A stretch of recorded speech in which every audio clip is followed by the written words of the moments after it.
just so I can do my audio checks and share it and all that. And... Did you listen to the Marcus Smith download this week? On Dale Jr.? Yeah. I did. There was a very bit of information I saw. Little potentially a North Wilkesboro coming back, huh? Yeah, and if that's the case, I would definitely try to be there for that. Oh yeah, that's going to be absolutely nuts. I'm still trying to make it so that I stay in the green on the... when you're talking? Yeah. Last week it kept being in the red, so... Yeah, like I said, I listened to it today at work. And we play it on Wednesdays at work. Wednesdays or Thursdays at work. Oh, good. And yeah. Oh, you know what? I should probably change this up too. Yeah. Oh, not that. It's nuts. We got Patrick in here. What's going on, Patrick? Hope all's going well for you. Patrick.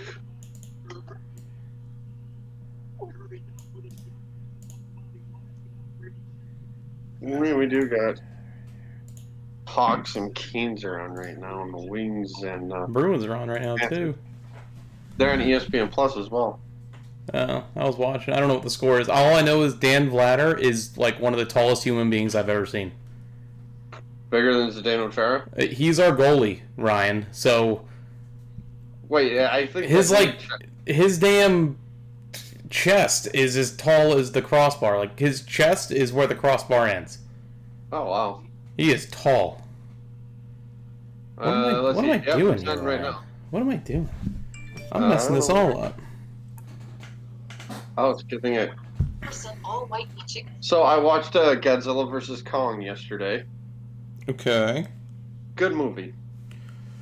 Check 1 2. Check 1 2. Ryan, how you doing, buddy?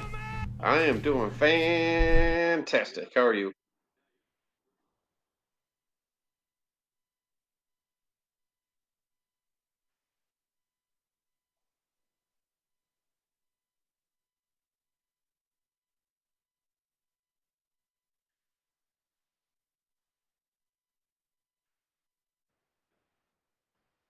All right, gonna do one more here, Ryan. Check 1 2. Check 1 2. What's going on, Ryan? What's going on, AJ? How are you?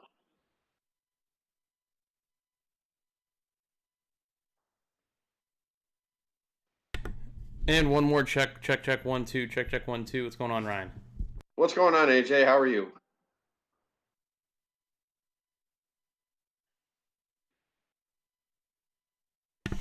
Patrick, if our audio's a little messed up, just let me know, all right? Just let me know if it's too loud on one side or not for me. I think it's okay, but who knows once we get to the editing process. Yes. All right, so I got the Bruins game on right now. Let's see how tall this netminder is. Dude, he is massive.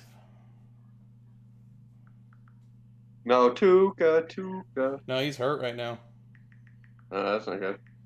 That's the Pittsburgh goaltender right there that they're showing.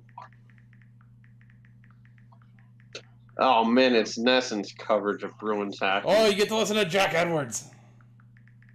No, I get it on mute, actually, so all right.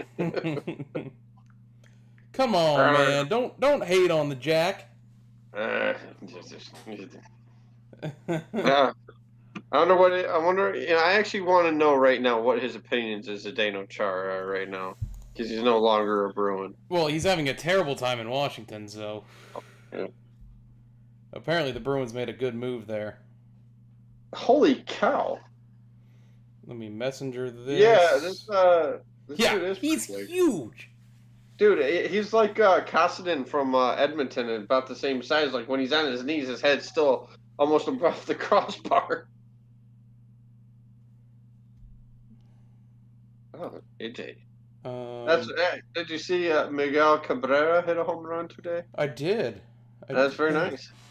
Dude, we are screwed without an actual show sheet. Yeah, we're gonna we have to wing it. Let's see. I'm gonna get into the chat room right now. All right.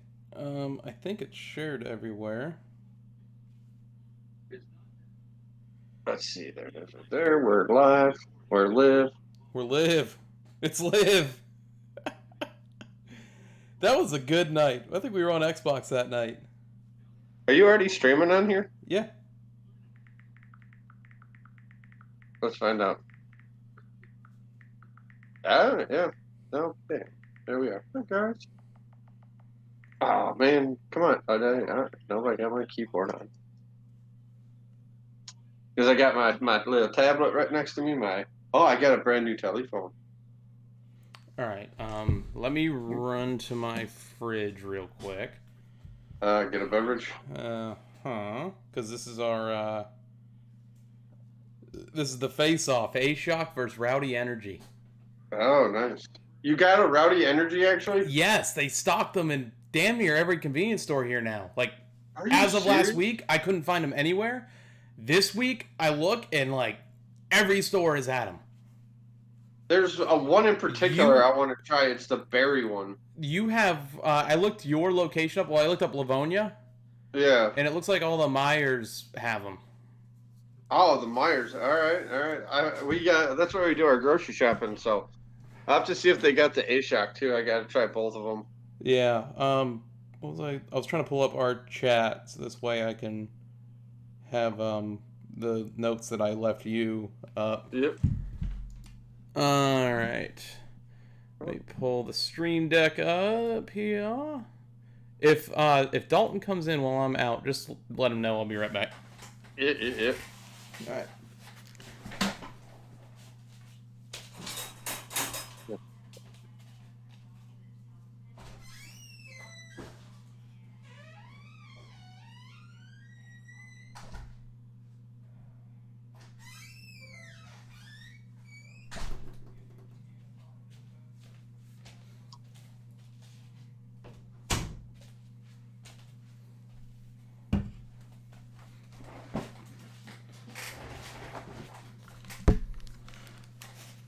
All right. All right, back. All right, I'll be back myself. Okay. Get a refill. Yeah, no problem. No problemo, senor.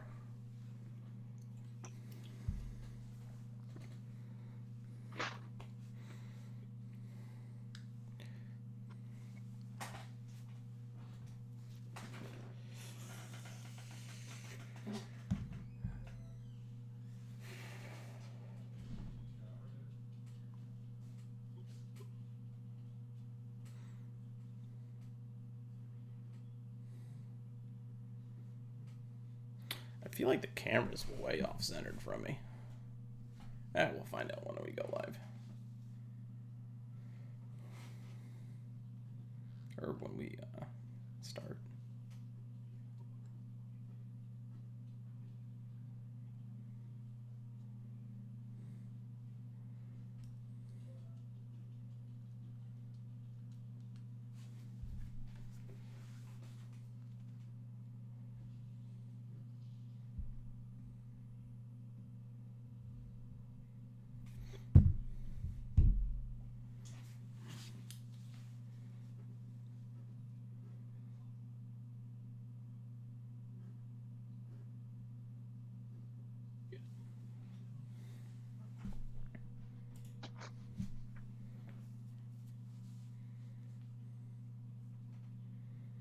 Oh, Patrick, White Sox fan, huh? Oh yeah.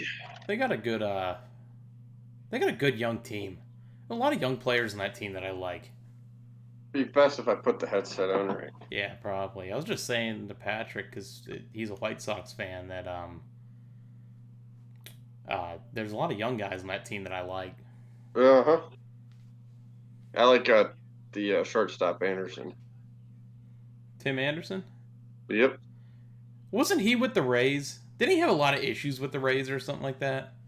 I'm not, if I'm not mistaken. I'm thinking of Beckham. I'm thinking of Beckham. Tim Beckham. Yeah.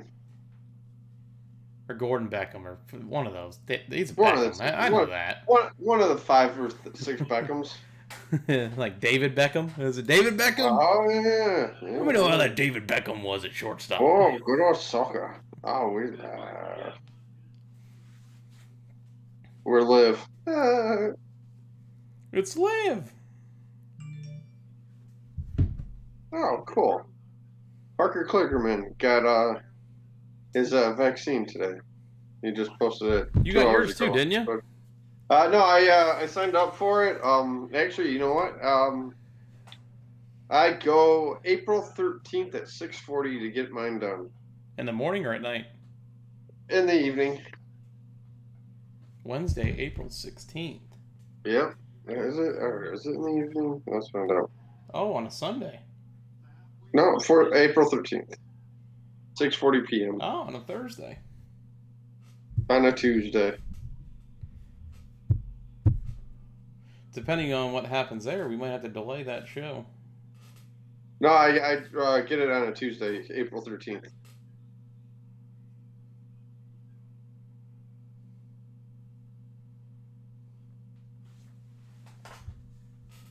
On a Tuesday. On a Tuesday. On a Thursday. No, it's a Tuesday. No, it's a Thursday. April 13th?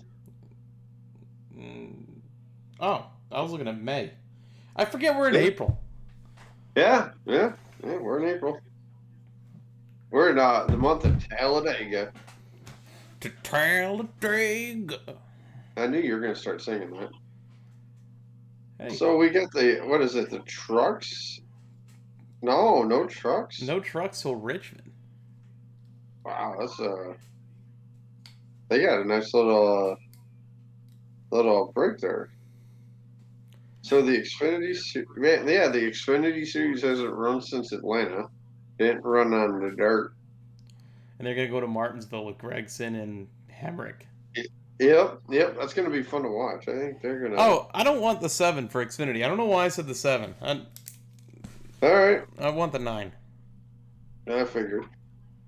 That's why I don't know why I was thinking of the 7. Probably because of Atlanta. It could be. You know, I barely beat you in the Cup Series just because Bell was out of the race and Larson was able to continue on for another couple laps.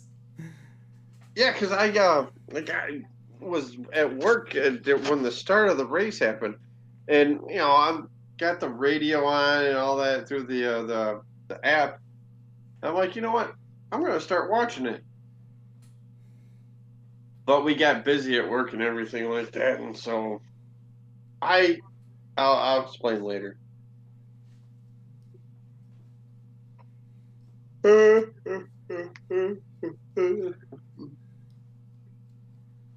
I am gonna have to after the show's over, I'm gonna have to bolt. Yeah, oh yeah. I'll have it uploaded tonight for sure. I just need to.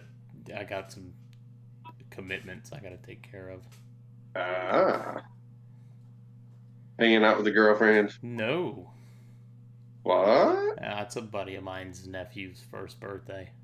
Oh, very nice. So after the show, I'm gonna have to scoot. Yeah. Now them first birthdays are something else. Oh yeah. Yeah. And now the 2-year-old, and then next year 3, and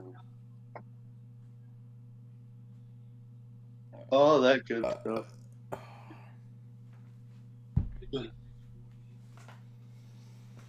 Yeah, they changed the name of Fox Sports Detroit to Bally's. Yeah. I think it's Bally's, isn't it? It's to Bally's Total Fitness. I know they they changed Sun Sports too. Mm-hmm. Next thing you know, they're going to change NASCAR to car racing. Car racing sponsored by. What's a good sponsor? I don't know.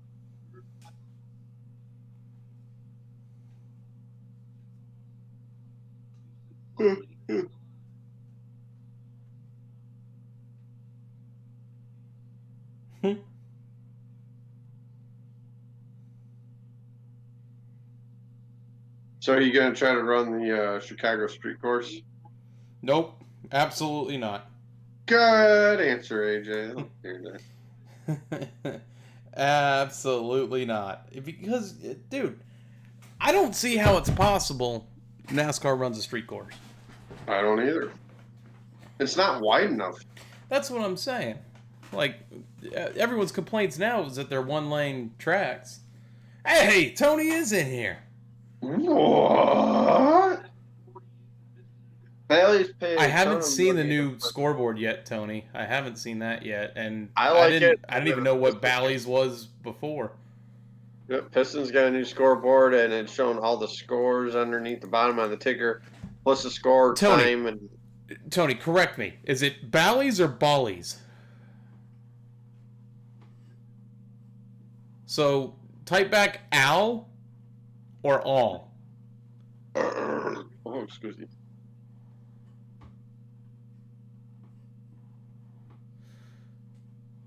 Ah, that's why. Only. Oh, gee, thanks, Tony. That really helps, Tony, because I you just said it the same way. Yep. Okay, so it's Bally. Okay. All right. We're good. Got it. 10-4. 10-4. Yeah, no Mets Nationals game this evening on ESPN. Oh, I guess I could pop the TV on and see the scoreboard real quick.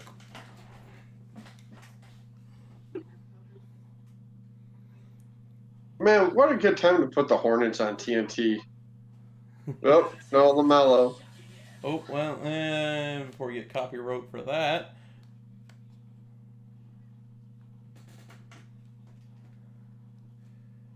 Let's take a look at how this page looks.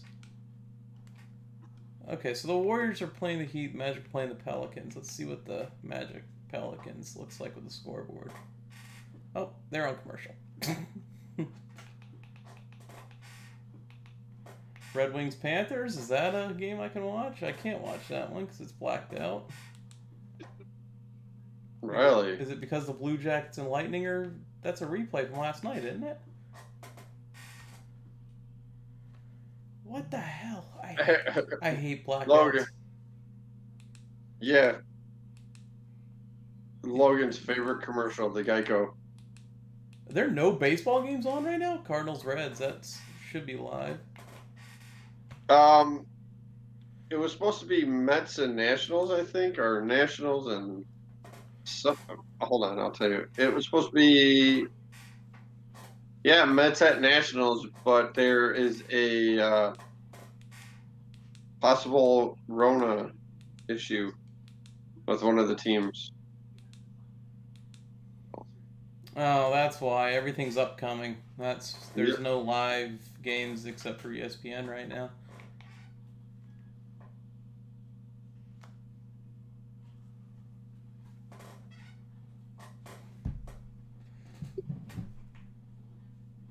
Bruins still nothing, Ryan? No, last I saw it was 1-0 Pittsburgh. Oh, fuckers. Yeah.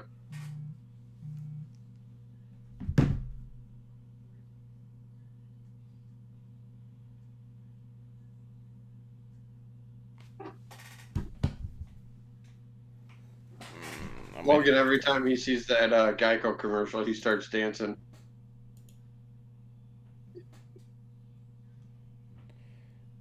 And this always happens when we try to have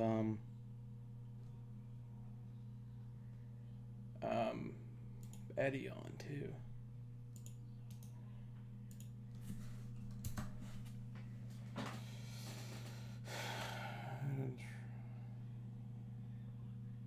That show is pretty funny. I do laugh at it.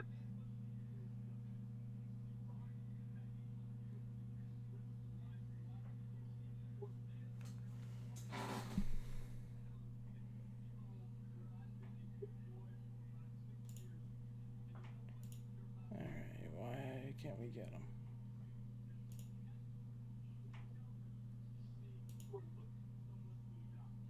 $22 to 1 to win the Stanley Cup.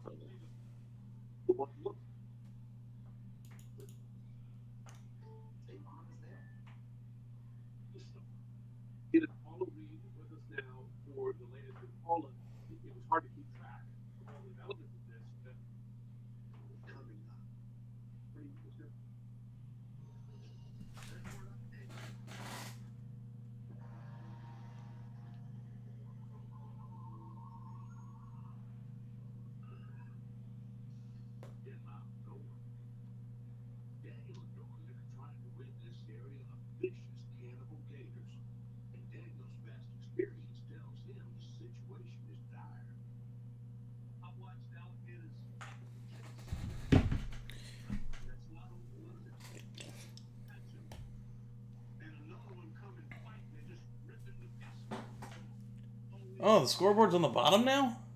Yeah. I don't like it. I don't like it on the I'd bottom. rather I have mean, it be on the. at least with baseball, like, it should be up top. Yeah.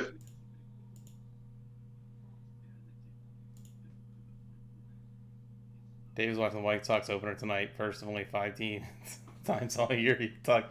Yeah, yeah. So Tony, it goes first 2 weeks of the season, week before and week after the All-Star break, and then September call-ups. Those are the 3 times a year he talks about them.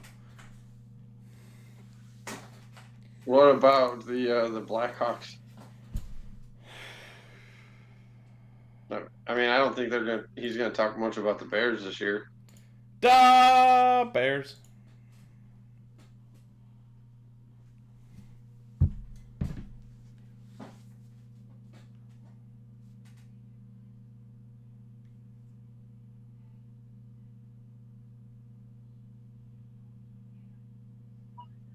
Why does he sound familiar? Who?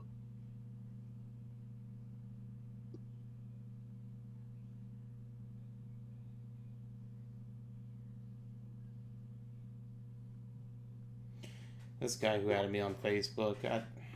I know him from somewhere.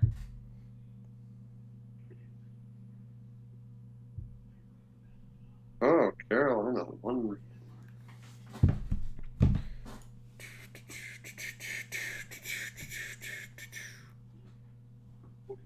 Ba-da-bum.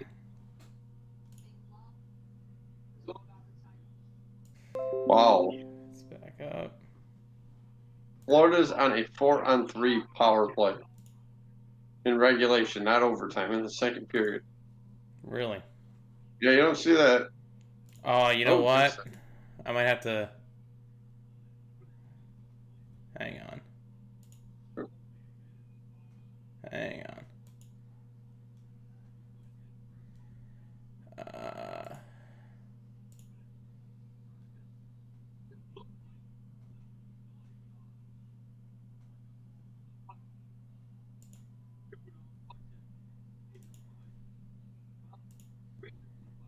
I always remember doing this when we have Eddie on too. Mm-hmm. And I forget how to like.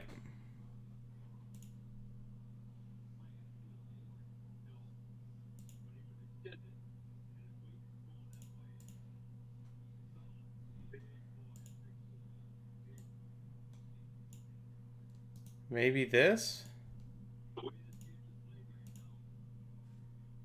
Maybe this? Maybe this will help?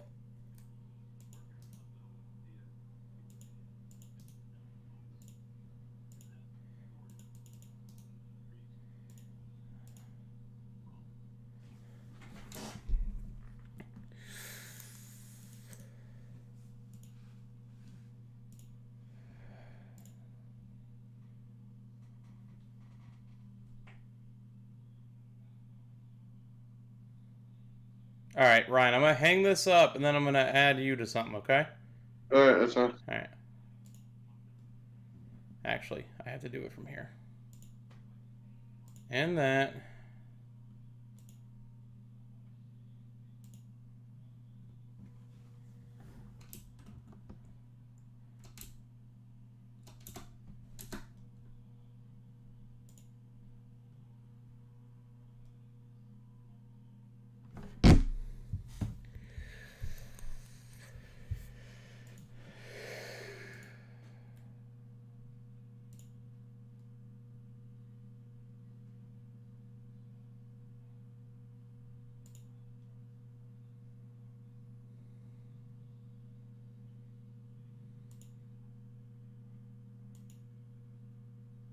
Hello?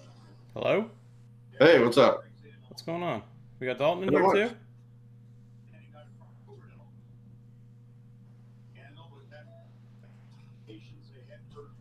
Don't think so. I don't know how. Because I see two. Yeah, it's you and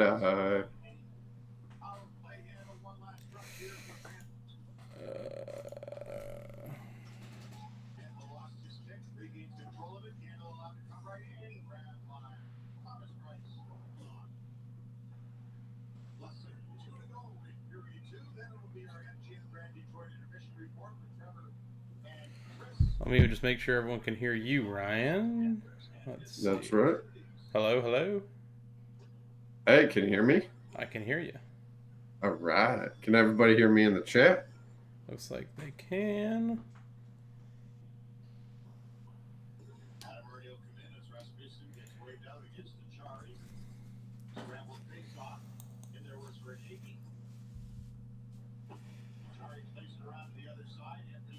Oh wait, I didn't check mine. Hello, hello. Yep, it's good. Okay. So you might not be able to see them tonight. Maybe.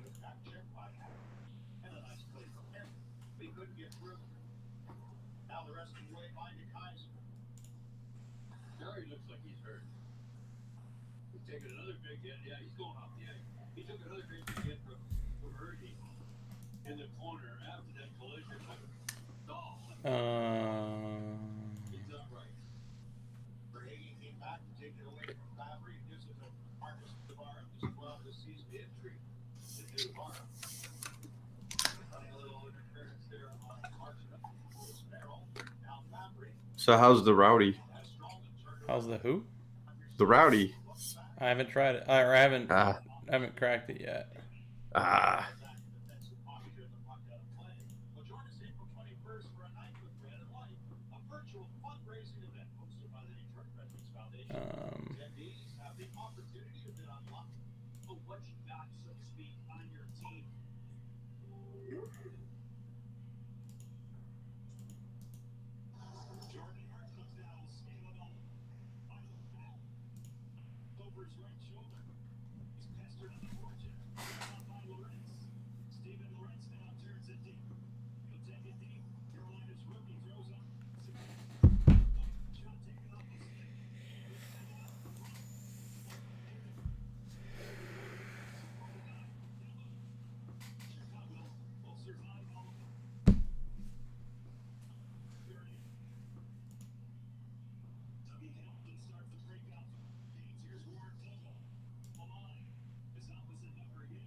Oh. If I do the main.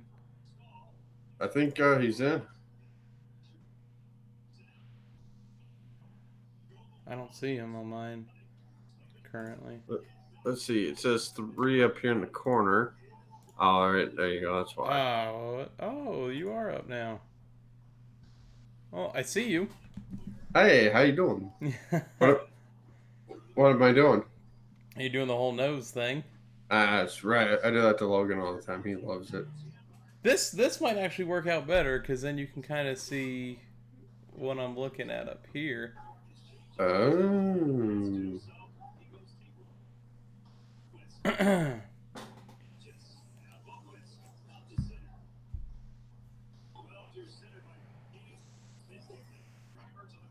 Why am I being a jerk face, Tony? Tony, do we still have the special guest tonight?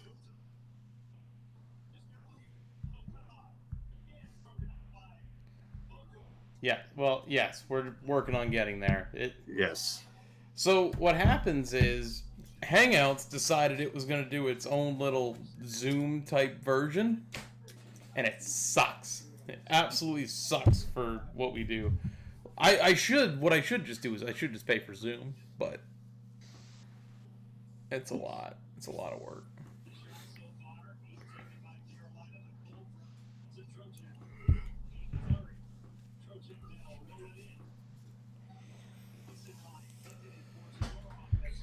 Let me put this back to this screen so this way I can pull up the...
Your great-grandma used to tell Uncle Cooper the best stories, like Goldilocks and the Cooper tires. The Coopers are just right. Always no fucker. What a lady. you just asked to join in. Right now. Where do I accept that? It's employee number 2 or employee number 200. You deserve to work with a team as invested in your future as you You'll are. join the call when someone lets you in. There it is. The extra mile. On the border of expected and extraordinary. For those willing to go further. Advance customized for work or play. With safety and Hang on. connected. Supported by a 5-star sales service and finance team. Why can't... 1-star, you know. So go the extra mile. It's Hold on. because so Hold on. half what it takes to go there. Mercedes-Benz fans. The NHL's Evening World Championship presented by Navy Federal Credit Union is back. Assemble your best EA Sports NHL 21. There's a problem here. Opening day beer, and Doc Emmerich is happy as his Pirates defeated the Cubs 5-3 right there this afternoon. Did a Winter Classic game there with Doc Emmerich. They were in 2009, I believe Mr. Sharp played that game as well. That was the game with the wind-aided goal. Hang on. Where do I go to...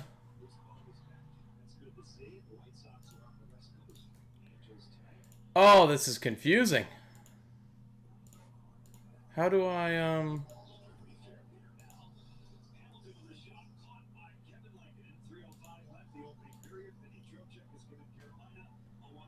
Does that work? Hello? Hello. Can you hear me? I can hear you. I can hear you.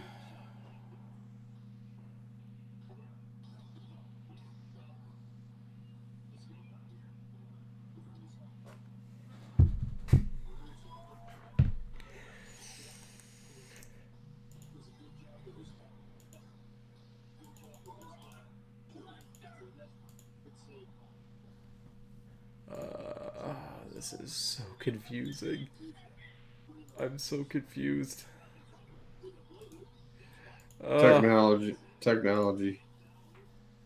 Let's hope this works.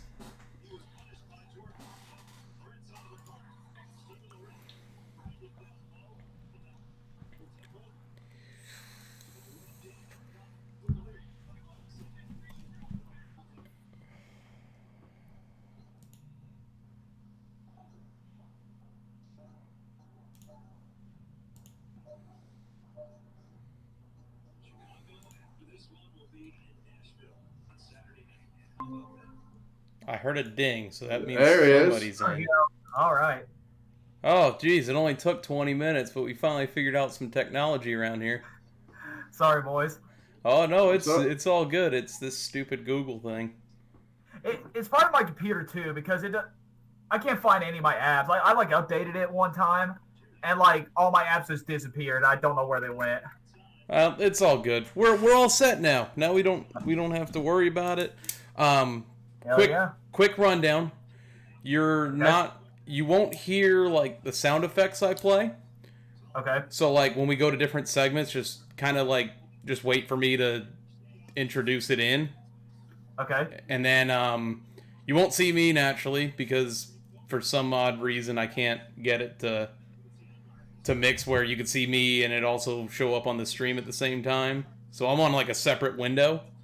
Okay. Other than that, if you got any questions or anything, let me know. If not, then we'll start this thing up right now. Okay. Is this live? This is live. We're on YouTube. Yep, we are on YouTube. Oh, okay. All right. Yeah, it was the only way we could figure out how to upload, how to edit the podcast together by taking it off the YouTube link and then editing it through that. But we do it a whole roundabout process, totally unprofessional, but we ball on a budget around here. All right, hey, that's fine. All right, so you ready to go? Let's do it. All right, let me pull everything here back up. All right, roll an intro. Rock and roll. Gentlemen, start your engine!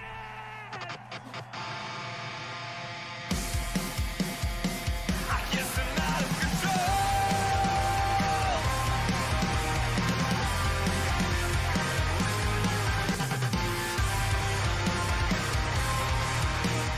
Ladies and gentlemen, welcome to the Loose Lugs Podcast, episode 95. I'm your host, AJ. With me, as always, is my co-host, Ryan. What's going on, Ryan? AJ, what is going on, my man? How the hell are you? Oh, I'm doing good, but this week, it's not the only person we got on the show this week.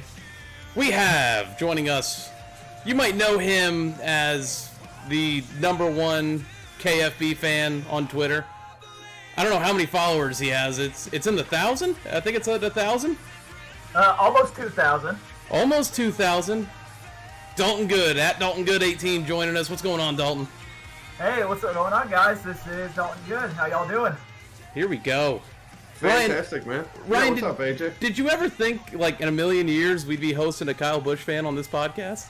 I mean, you know what? I'll say it this way. Better than having a Denny Hamlin fan on. or Joey Logano. No, I'm kidding. Anyone is welcome to come on. Yes, exactly. Oh, man. Bristol dirt this past weekend. Well, past weekend that turned into a weekday. It was nuts. It was nuts. Dalton, you were out at the track on Saturday, weren't you?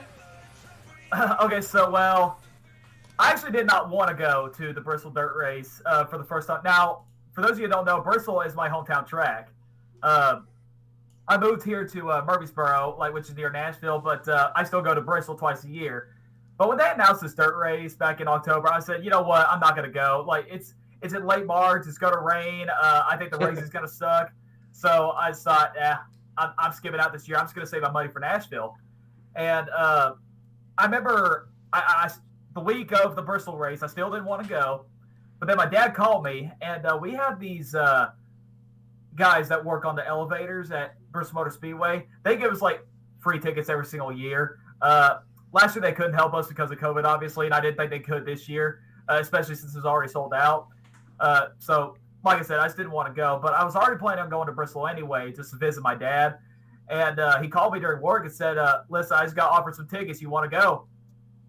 I said, okay, what the hell? And so we just went down there. And I remember on Saturday, we were going to go get everybody and go watch the heat races. But, of course, it was raining that entire day. Didn't think the track was ready. And, of course, the track started getting ready. And I remember my dad told me, listen, I'm not leaving until it stops raining. They're for sure going racing. I said, okay. But it stopped raining, and they got the track ready.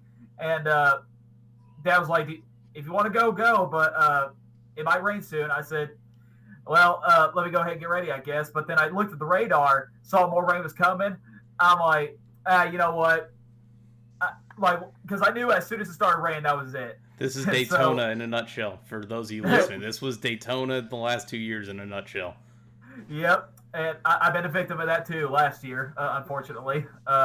You went to the Daytona race last year? I did. My first ever Daytona 500 trip, then it got ruined by rain. Damn, should have known you then. Could have met up there. Was not happy about that. Never will be. Well, welcome to Florida. Yeah. Hopefully next year will be the year I finally watch a full Daytona 500 without any problems. But good, because I think I'll for sure be there, and I think Ryan is definitely trying to get down there. I went to Bristol in 2013 there, Dalton, the spring race where Casey Kane won it, and it was my first. Yeah, it was my first time ever going to Bristol. I cannot wait to go back. I definitely will be back there. But when we got our ticket, it said gate elevator, so we were sitting up in the Wallace Tower. For Sunday we were in the Wallace Tower, but Saturday we were just coming into turn 3. About 10 rows up, and loved it. Cannot wait to go back. Now with them announcing that the dirt race is coming back again next year, it might be time to start planning my first trip to Bristol. Well, just don't move it to late March again, and then go. But put it at night, maybe. Yeah, that's what I was thinking too. Put it. I mean, from what I saw on TV. I mean, I got home late from work, but run it at night, and I think it'll be a success. Yeah, like that was just my biggest concern with this whole idea. Like, I didn't know what the racing was going to be. I was going to give the racing a chance. I'm like, well, at least they're trying it. We'll see what happens. But the number one thing that irked me so much was the date they put it on, in March 31st. And as a man who's lived in East Tennessee for 18 years, March is always the wettest month of the entire year in East Tennessee. For the past 3 years now, East Tennessee has had a bunch of flooding in the month of March. That's how wet it is. And I knew. I mean, I called it from the very beginning. It's going to rain. And of course, you can't just bring the Air Titans and go dry the dirt track. You got to suck all the dirt up. Yeah. So I'm like, so how's this going to work? And, well, my biggest fears came true pretty much, unfortunately. And I'm like, well, you know what? I'm glad I didn't go back to this. But I'll definitely be there for the night race this September, but I'm definitely going to be at Nashville. I only live 30 minutes away from Nashville Super Speedway down here in Lebanon. Oh, nice. Yeah, so I save my money for that because I really don't want to miss that. And but yeah, I'll be back for Bristol and for the night race. But to me right now, unfortunately, the spring race in Bristol is dead. Just move it out of March and April, move it to May, and put it in June, and then we'll talk. But if you're going to keep putting this in March, then screw you. I'm just going to save my ticket for Nashville. Yeah, it's tough.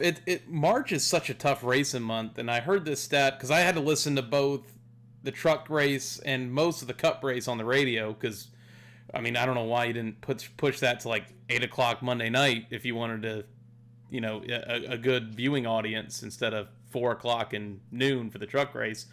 But they said that there was only, I think, either 4 or 6 tracks that didn't have any moisture or precipitation land on it that Sunday. And it's where do you switch it? It's tough. March in general is just tough for any races.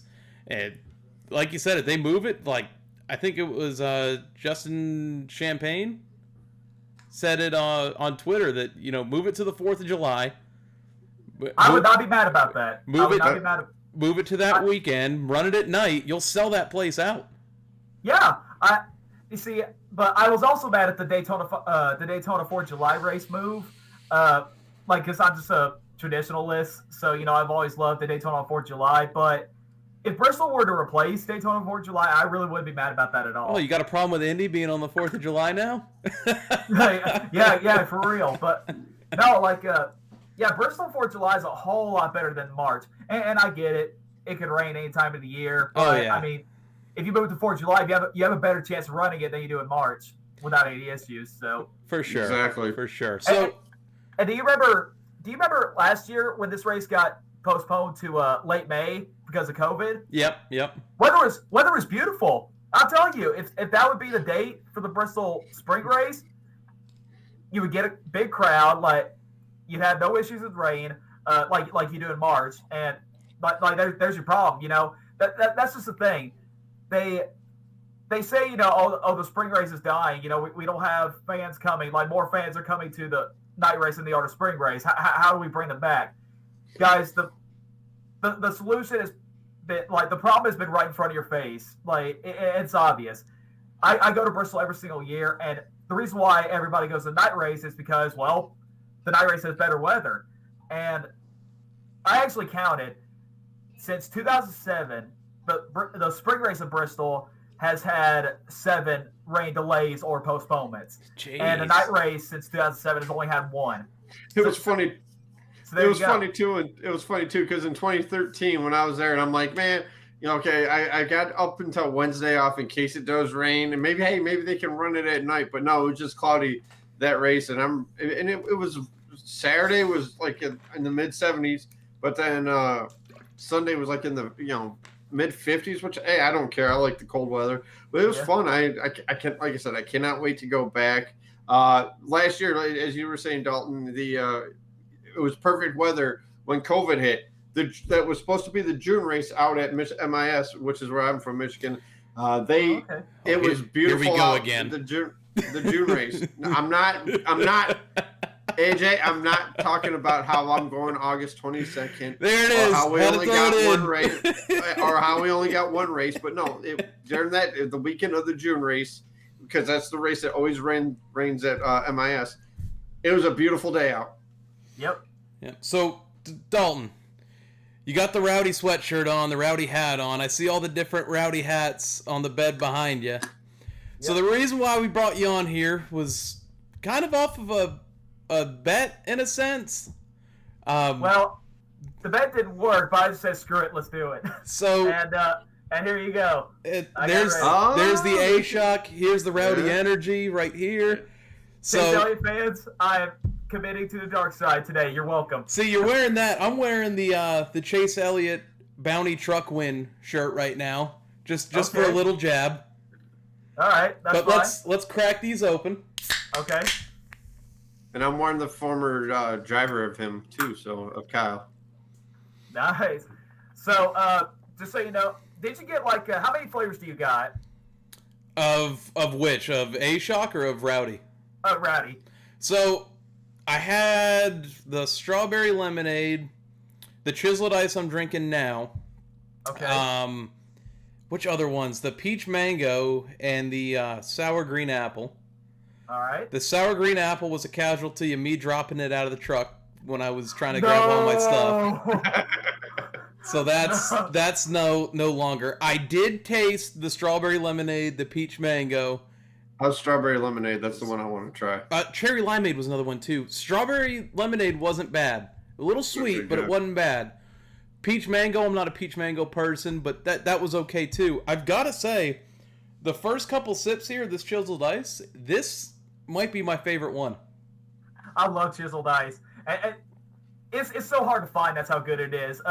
They finally restocked more chiseled ices like 2 weeks ago, and I just bought myself a 12-pack so I don't have to run out anymore. There so you I'm go. all set. There you go. But as for the AShoc here, so a lot of people like suggest a lot of flavors like the watermelon and the black one. I really wanted to find the red original, like the fruit punch. And of course, I could have bought like a bunch of different flavors, but like cotton candy's where it's at, man. Yeah, I only want to drink like one because I don't want to drink more than one because of my bad experience with a NOS back when I was in 6th grade. Boy. So yeah, I'm just gonna do one. I got the fruit punch here. We got 0 sugar, so same thing as the Rowdy Energy. What else do we got here? How much caffeine do we got in this thing? 300 milligrams? 300 milligrams in that. This one is 160, this Rowdy. Oh, wow. All right. So there's a difference there. You're going to feel a little jump in your step when this is all said and done. All right. Well, bring it on. Are you ready? Let's go. Go ahead. All right. Cheers with my water. Everyone take a picture of this because this is the closest you'll ever get to seeing Dalton support anything Chase Elliott. Well, it depends on how it tastes like. So here we go. One sip, everyone knows the rules. AShoc fruit punch.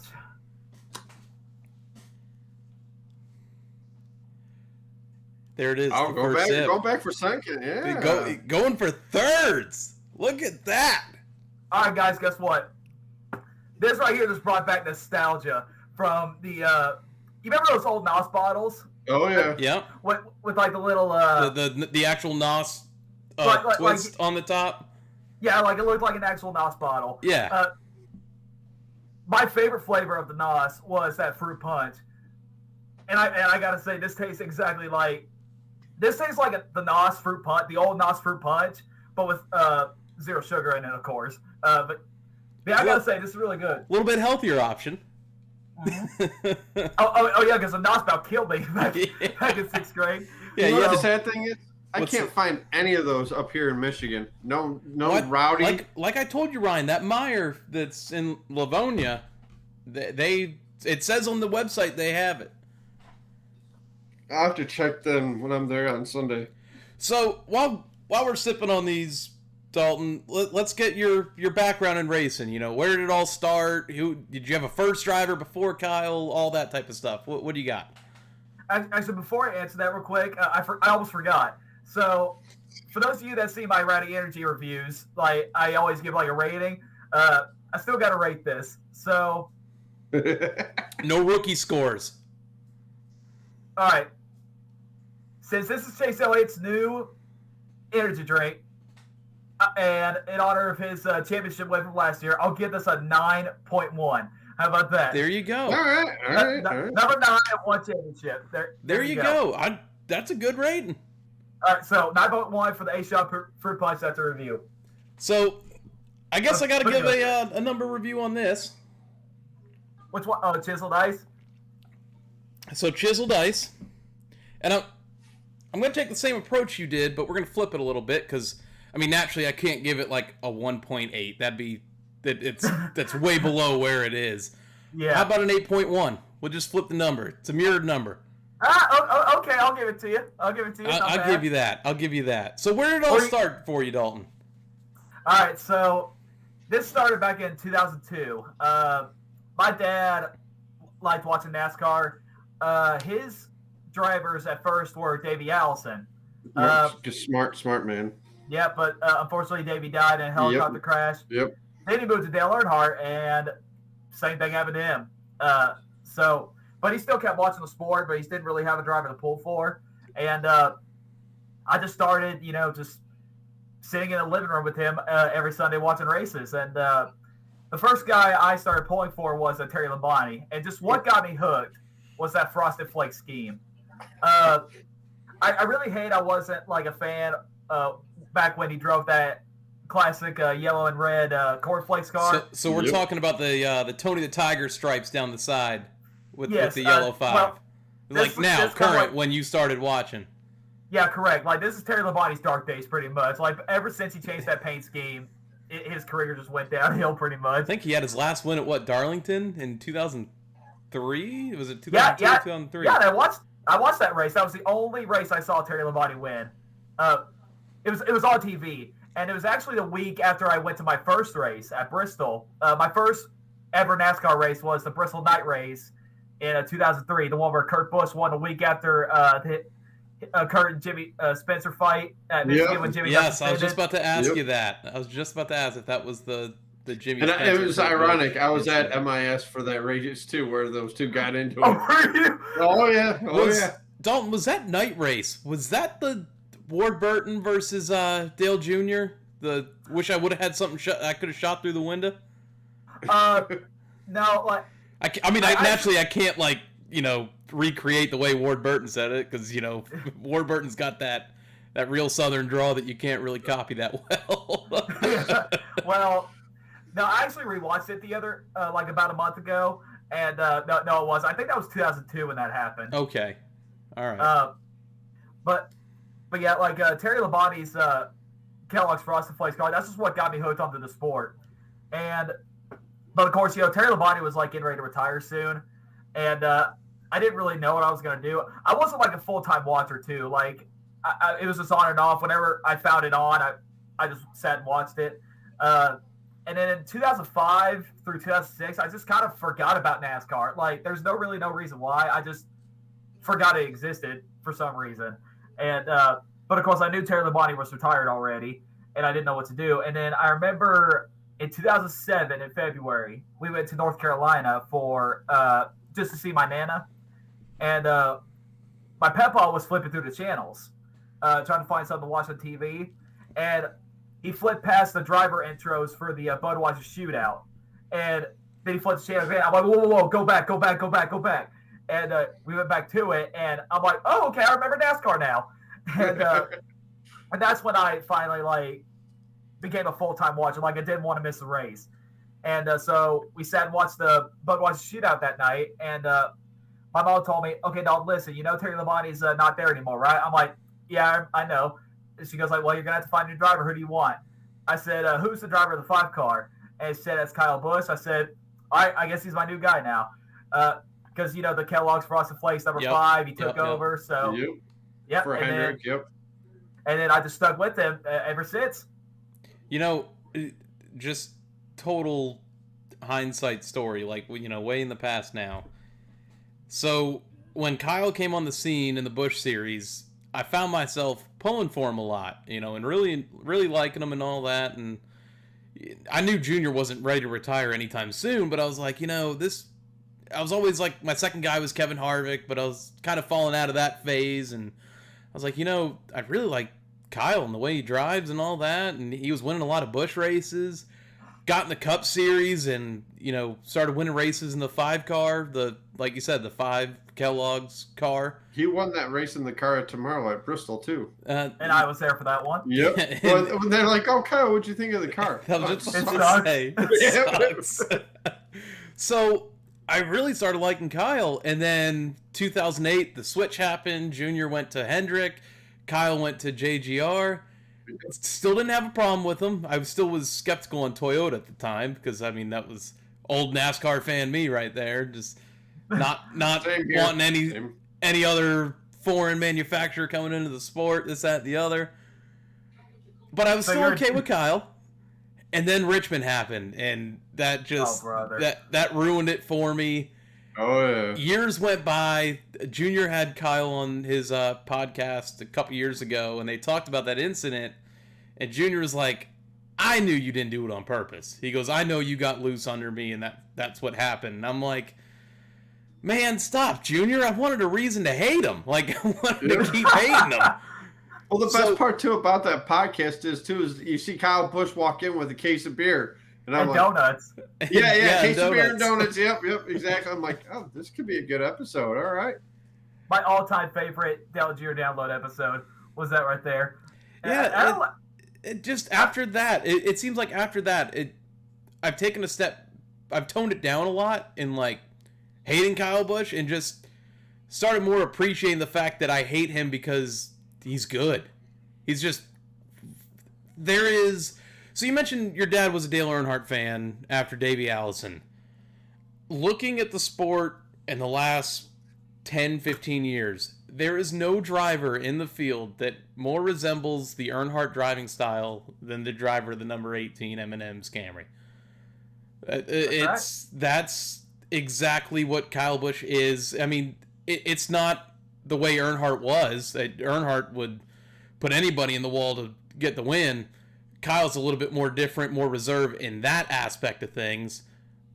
However, there is no bigger competitor on that track that wants to win as badly as that guy does. Week in, week out. Man gets doored by somebody and immediately comes on the radio. It's killed. Yeah. And then he'll come back and still finish third. Like after getting thrown in the wall. There is no other driver out there to me that more resembles the number 3 than the driver of the 18. So you learn to appreciate it. As much as like I've had a hatred for Kyle over the years, it gets turned into more respect now, and I still think there's an asterisk on the 200 career wins part. There's got to be an asterisk. When Richard Petty did it, even though he was racing against the equivalent of what the Busch Series and Truck Series is now, it was still Cup races, Yeah. No matter how many cars were in the field or how many guys he was up against. So competition was a little bit different then. There's no discredit to what Kyle's done, but if he ever gets 200 Cup wins, that's it. I'm out. Yep. That's it. Yeah. That's the king right there, you know? Yeah. My dad's driver, too, was Davey Allison, and when Davey died, it became the 6-car Mark Martin. That was my driver. And then, Junior came along, and then it was Martin and Junior, and then Martin retired. Then Junior retired. Now it's the 24. Yep. I went 8 to 9. Yep. 8 to 9. So, Dalton, have you been to any other tracks besides Bristol? Yes, I have. So, All right. behind me, you probably can't see it, but I have like, you find these are like Buffalo Wild Wings. They're like frames of tracks, pretty much. Oh, okay. Like the panoramics? Yeah. My Nana bought like every single one I've went to. So, Bristol's right above me. All right. Charlotte was my next track outside of Bristol. All right. I went to the 2008 All-Star race, and then me and Dad went back there later that year in October to watch the Chase race. And then I went back to Charlotte in 2014 for the All-Star race. And then in 2018, I got to see Kyle whip some ass in the Coca-Cola 600. Yeah, boy. and Was a party in that grandstand seat that night? Oh, I was just relaxed. I'm like, this is fun. I'm having a good time. Nothing can ruin it. And also, I went to Richmond. Was my next track, like, away from Charlotte. I went to the 2011 spring race where Kyle won. And then I went back there in 2014. And that was the first time I ever sat in the suites for any race. Nice. And it was awesome. Then I went to Talladega in 2012 in the spring race. That is my bucket list track right now. I want to get Same. to Talladega so bad. I love Talladega. Mainly because I just want to camp in the infield for the Thursday, Yeah, Friday, Saturday, Sunday. Yep. Like that's what I Go want ahead. right there. I want the Talladega Boulevard experience. Yep, Talladega Boulevard. Me and my group chat are planning on camping at Talladega, but we want to wait till COVID's over to get the full experience, you know? Yeah, oh, for definitely. sure. Because we want the big one, we want all those parties, we want like all the crazy stuff that happens in that infield. We want all of it. I've heard stories about that infield. So The best is what Talladega. The best is what Talladega tweets after all the campers leave of everything that's Yep. left behind. Like that is my favorite part of post Talladega. My favorite thread of the entire year is when they do that. Like We have a there's special guest. full couches. There's Yep. tables. I can't wait to see it, man. And after Talladega, I went to Darlington in 2016. Nice. I went to Martinsville in the fall of 2018. How is Martinsville? I liked Martinsville. Good, good. I don't think it was as good as Bristol. No. But overall, I got no hate on Martinsville. It's one of my favorite tracks. It's up there. I thought it was a good race, despite the guy who won it. Oh yeah. Was that the 22 that race? Yep. So my first man. Martinsville race is ruined. But I also got to try that famous $2 hot dog. And How is that? It was pretty good. There's this fast food restaurant in East Tennessee called Pal's. If you don't live in East Tennessee, you won't understand.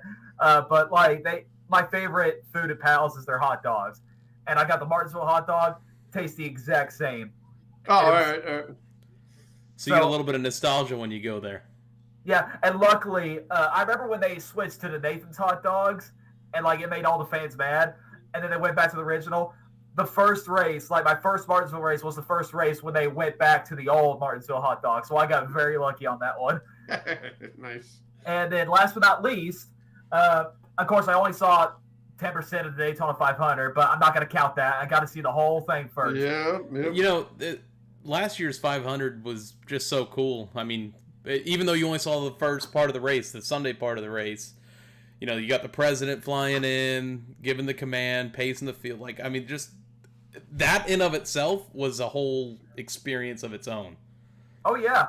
And I had to watch the rest of the Daytona 500 last year at a bar in Universal. Oh, okay. All right. But, like, I mean... I'm sorry that you had to go sit through all the lines and all that there. That must have been fun. Well, I mean, I could have went back, but, like... Oh, I'd have gone back. That would have put me on the verge of missing my flight, and I didn't want to do it. So I said, you know what? I'm just going to try again next year, and we'll see what happens. But yeah, like we went to Universal Studios, and there's an NBC sports bar in there. And it used to be a NASCAR cafe, I believe. That NBC Oh, really? sports bar. Yeah. So there used to be a NASCAR cafe there, and I think that's what they transformed it into. But they used to have like old stock cars out in front and all that. But then once NASCAR cafe folded, I think that's what it turned into. Yep. Right. And then last but not least, my favorite track that I've been to so far outside of Bristol. I mean, Bristol's my favorite track, but the best track I've been to outside of Bristol, Homestead, Miami in 2015. Yes, I got to witness Kyle Busch win his first career championship after breaking his leg at Daytona early in the year. Dude, that was such a special weekend, and I will never have that much fun again. Like, I can't describe how much fun that was. I was at the Kentucky Speedway race that he won that year when he came back from the broken leg. My buddies and my buddy, texted me. He's like, "Hey, do you want to go to Kentucky?" I'm like, "Yeah, tickets and we're set." We went down that morning. We left early in the morning and did a 1 day there and came back that evening. Didn't get back till like 6 a.m. But it was so worth it. It was a nice, awesome track, good hospitality down there. Yeah. Obviously, I've been to Bristol and then Charlotte. Oh, I Charlotte. No, go ahead. Oh yeah, Charlotte. The year I went to Charlotte was the year Senior died, which was in 2001. And then obviously the hometown track, Michigan. So. I almost forgot. I went to Kentucky too. I went to the last Kentucky race I hosted fans. Oh wow. In 2019 with the Kurt and Kyle battle. Yep. Oh boy, that had me on my feet. Like, I was screaming those final 2 laps. I ain't gonna lie, I was pulling for Kurt there. I was too. Well, at least Kurt won. It was about to be Logano. The whole thing was, I was like, damn it, Kyle's taking wins away from Kurt. How many times? Kurt deserves this one. Well, yeah, pretty much. That's when he did the Davey Allison tribute too. When he had all the crew on the car when he was driving it to victory lane after that. But yeah, I was fine with a Kurt win, but I just couldn't believe that was the final Kentucky race without fans. So now they don't. Go ahead, AJ. No, I'm envious of Dalton now because he got to see Kyle win the championship. I kept telling my girlfriend, if Chase is in the Final Four, we're going to go to Homestead and we're going to watch the race. We're going to go to Homestead. We're going to go to Homestead. And, of course, the year he wins is when it moves to Phoenix, all the way across the country for me. Yep, got to make the trip out to Phoenix now. Yeah, well, that kind of, that was unfortunate. It's still great that he won it, but just unfortunate that it was there. I got some tracks on the bucket list. Martinsville, Daytona, Talladega, and then Darlington. Coming on down to Daytona, man, next year. We're going to have a party now. Yep. Hell yeah, we are. So, fellas, we are almost an hour into this podcast. Almost an hour. And we haven't even discussed what happened at Bristol this past weekend. So let's get into some gas and go here, and let's talk about the 2 Bristol races this weekend. All right.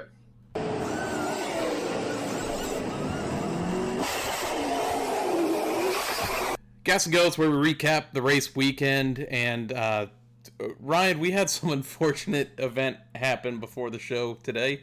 When I was doing the show sheet, realized I only had one piece of paper left in the notebook for it, so we're pretty much going off of memory here, besides what I have here on the first page of the things I need to remember. So, starting things off was the Truck Series. Well, first off, let's talk about the practice sessions, because a lot of people, Dalton, you kind of said you were a little bit skeptical on how everything was going to be. We saw the practice sessions on Friday, and I've got to say, I was pleasantly surprised. I didn't know how it was going to work with Cup cars on a dirt track for the first time in 50 years. And just the practice alone was a show. I mean, there were so many cool pictures to come from it. Just so different, so out of the norm for what we've come to know over the last several years. After practice, I was really hyped up for what the race was going to be. Unfortunately, we had all the rain over the weekend, and it got pushed to Monday, and I don't think it was as good of a show as it could have been. But, especially with all the dust and all that happened. But the truck race was everything you expected a truck race on dirt to be. Where they go to Eldora is always a show, and I knew the truck race was going to be awesome at Bristol. Like you said, AJ mentioned about the dirt. And Florida just scored. Anyways, what you were talking about with the track and the practices, I did notice something like with the dust coming up, and especially with the sun hitting it, it was hard to see the camera to focus on some of that. I don't know if you noticed it, guys, when you were watching on Monday. That's why I think if you run it at night, it would be awesome. Yeah, thank you. The camera could focus on more. Like when I go to the dirt track up at Merritt Speedway, they always run at night. When they're doing the qualifying heats, it's you can still see everything, but higher up you can't really see the dust. But nighttime would be the right time. The whole thing with it is, Ryan, if you run it at night, the track will hold moisture better. And I know they kept trying to run the water trucks through it, but I mean, in the only 3-minute breaks you were getting, you can't put enough water down to really prep that track the way it should be. So yeah, I think if you extend that out, extend the time between the competition cautions and stage breaks and all that, you can really prep the track, but it'll definitely hold moisture better at night. The truck race though, Ryan and Dalton, I don't know if y'all realize this, but we have a new dirt ringer in Martin Truex Jr. Yeah, I think we do. Yeah, he doesn't even have dirt experience. What happened? And that was just Dalton. That was just it. The dirt ringers were no-shows in these races, really. Friesen, Larson. Yeah. I was surprised at Larson. So I couldn't watch the any of the races because I had to work, but I was listening to it on the radio. And Kyle Larson was just not in contention at all for the truck race. But I mean, he wrecked a lot. But in the Cup race, it sounded like he was coming through the field. He was going to make some noise. Started dead last, worked his way up to what, 8th? Yeah. Yeah, and if that wreck with Christopher Bell would not have happened, I feel like he could have won. I don't know, but yeah, it was just.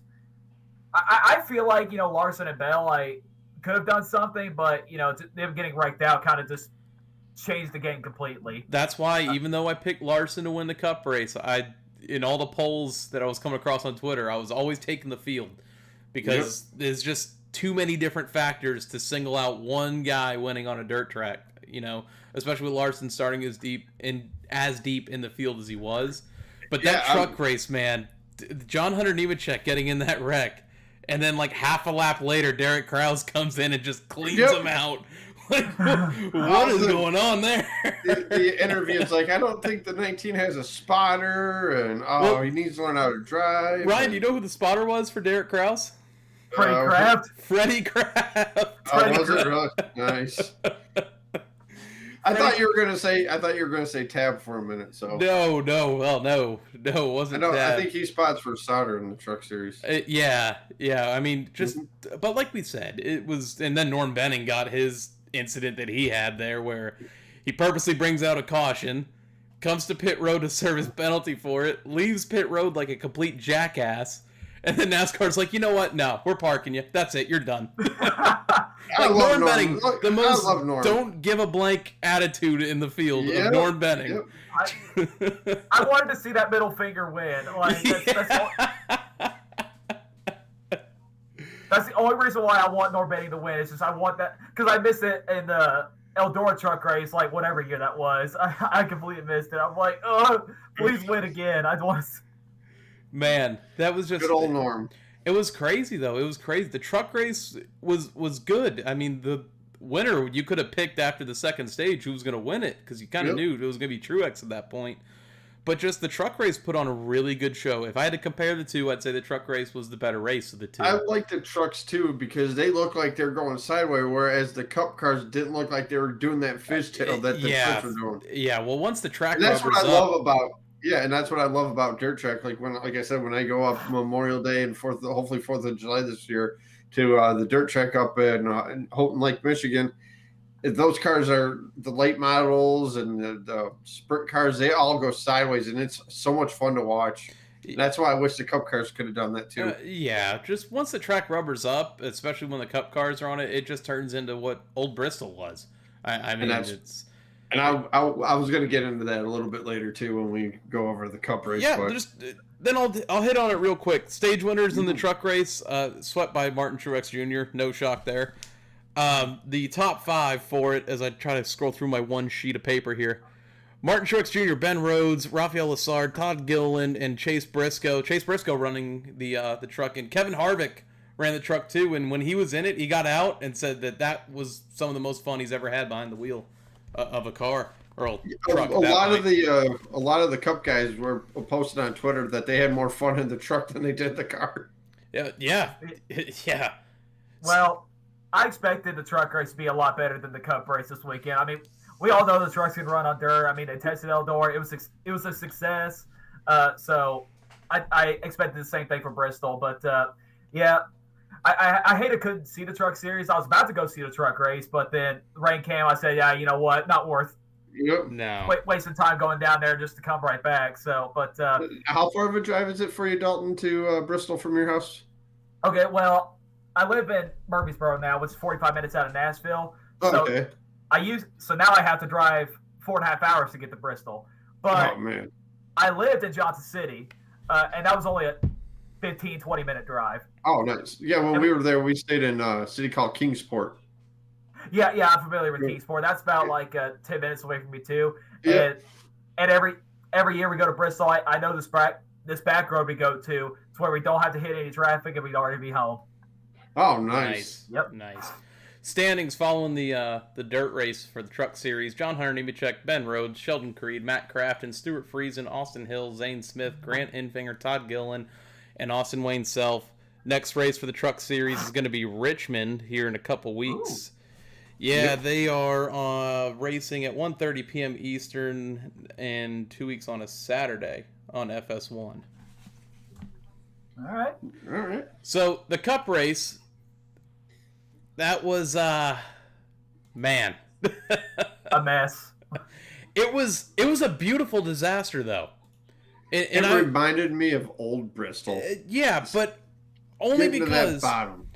It was. I thought it was entertaining. I mean, you had your dirt ringers pretty much get out of the race within the first 50 laps. It was any man's race at that point. You had the wreck with Larson and Bell, who two of the guys who everyone thought was going to win get in the same wreck together with each other. Larson pissed at Bell mainly because, dirt guy didn't think that would happen to him there. You had the Alfredo and LaJoy incident where LaJoy spins and then just gets cleaned straight out by Anthony Alfredo, who just, there's nowhere to go at that point. There's so much going on, can't see nothing with the dust, and that's what I want to talk about, the dust. Those restarts when they had to go to single file, it just couldn't see nothing, and that's another reason why it has to be run at night. But I thought it was a beautiful disaster. With them coming back next year, I tweeted about it, and I said, they can only improve from what happened. So sign me up for next year. Because, like I said, it can't be any worse. Not saying it was terrible, but it can't be worse than what we saw. Exactly. And like I said, it had that old feel Bristol to it where getting to the bottom, because when they're running 3 wide at Bristol, it's like, I don't even remember doing this back in the day. But, my dad was like, because he called me, 20 laps, he's like, I don't know if I like this. I'm like, well, Dad, I'm at work right now. I can't necessarily see what's going on, but when I get home, I'll call you. And I'm seeing it. I'm like, okay, this has got that old school Bristol feel to it. And I liked what they did before that final 50-lap stage. 10-minute break, get to track nice and damp, and that's what it did. I didn't. I had to go play softball. I couldn't watch the rest of the race at that point. Oh well, AJ was upset about that, but I enjoyed that. I like the fact that they're like, okay, let's give the fans that. By the way, what a great turnout! By the way, for the fans for both the truck and Cup race on a Monday. But yeah, like I said, the 10-minute break helped out. Solid, good racing. Yeah, the single file, because I was listening to the 24 scanner, and they're like, are we going back to double file restarts because of the water down? And Tab's like, I'll check, and they still continued single file. That's the one thing I wish they would have done different. Yeah, no, I agree with you. We haven't even talked about the fact that Joey Logano won, and I know Dalton don't want to talk about it too much. I know. Why not, Dalton? Why not? But because I am Joey Logano's #1 hater. Actually, no. Let's talk about that Kyle Busch fan that jumped up to the flag stand and flipped him off right after the race. Did y'all see that? I saw that, and I saw people getting mad at him for doing it, but I guess I read someone's post saying that they were letting fans up in the flag stand there afterwards. Oh, really? Yeah, someone said they were letting fans, certain groups of fans up there to, just get a view of it. And that's what happened with that guy. I don't know any truth behind that, naturally, because it's not really a credible source. Did he have any liquid encouragement? Oh, guaranteed. I guarantee you. Guaranteed. Listen, whoever you are, thank you for your service. So it was. What is it? What is a NASCAR race without liquid encouragement, right, guys? Oh, amen. But the especially at Bristol, the overtime restart. It was funny because we had just got back in the dugout to have our turn at bat. And I look down at my phone and I see it's going to overtime, and I'm calling out for everyone stepping up the plate. Hey, take some pitches. I gotta see how this. I gotta see how this ends. Yep, get very good. Watch that one go. And I watched. It's right down the middle. Hey, that's good. Good eye. I watched the final restart, and I'm like, man, why didn't Hamlin give him the chrome horn?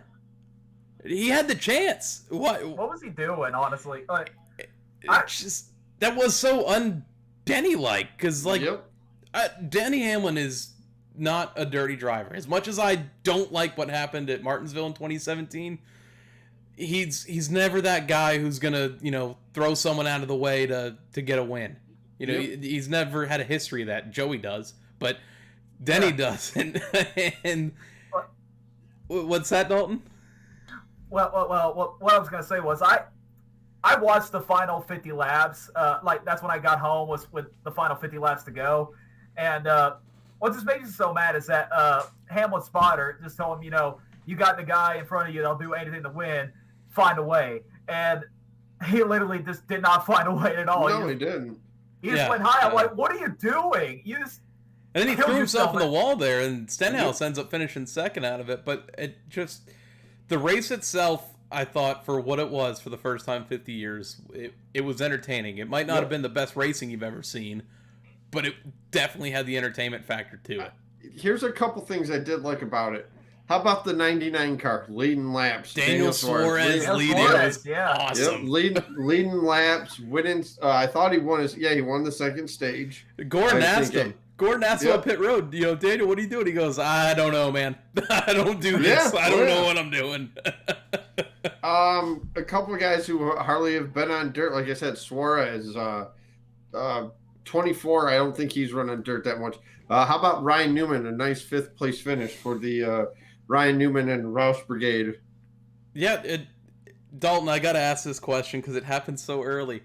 You had to have been jumping out of your seat when you saw Kyle take the lead on lap 3, only to come back around on lap 4 to be running hot and having to come pit. Well, I was at work when that happened, and I was listening to it on the radio, and it said new leader Kyle Busch. I'm like, hey, look, I'm still haunted from 2020 and all the stuff that happened. It's just overflowed into this year now. So I'm like, all right, when do we screw up? And then, of course, it happens just 3 laps after we take the lead. And of course, he just runs over a mud pit and overheats the engine. I'm like, you gotta be kidding me. That was something that they pointed out on the race broadcast, because I didn't listen to it on the radio. I just had the audio of the broadcast playing through my headphones.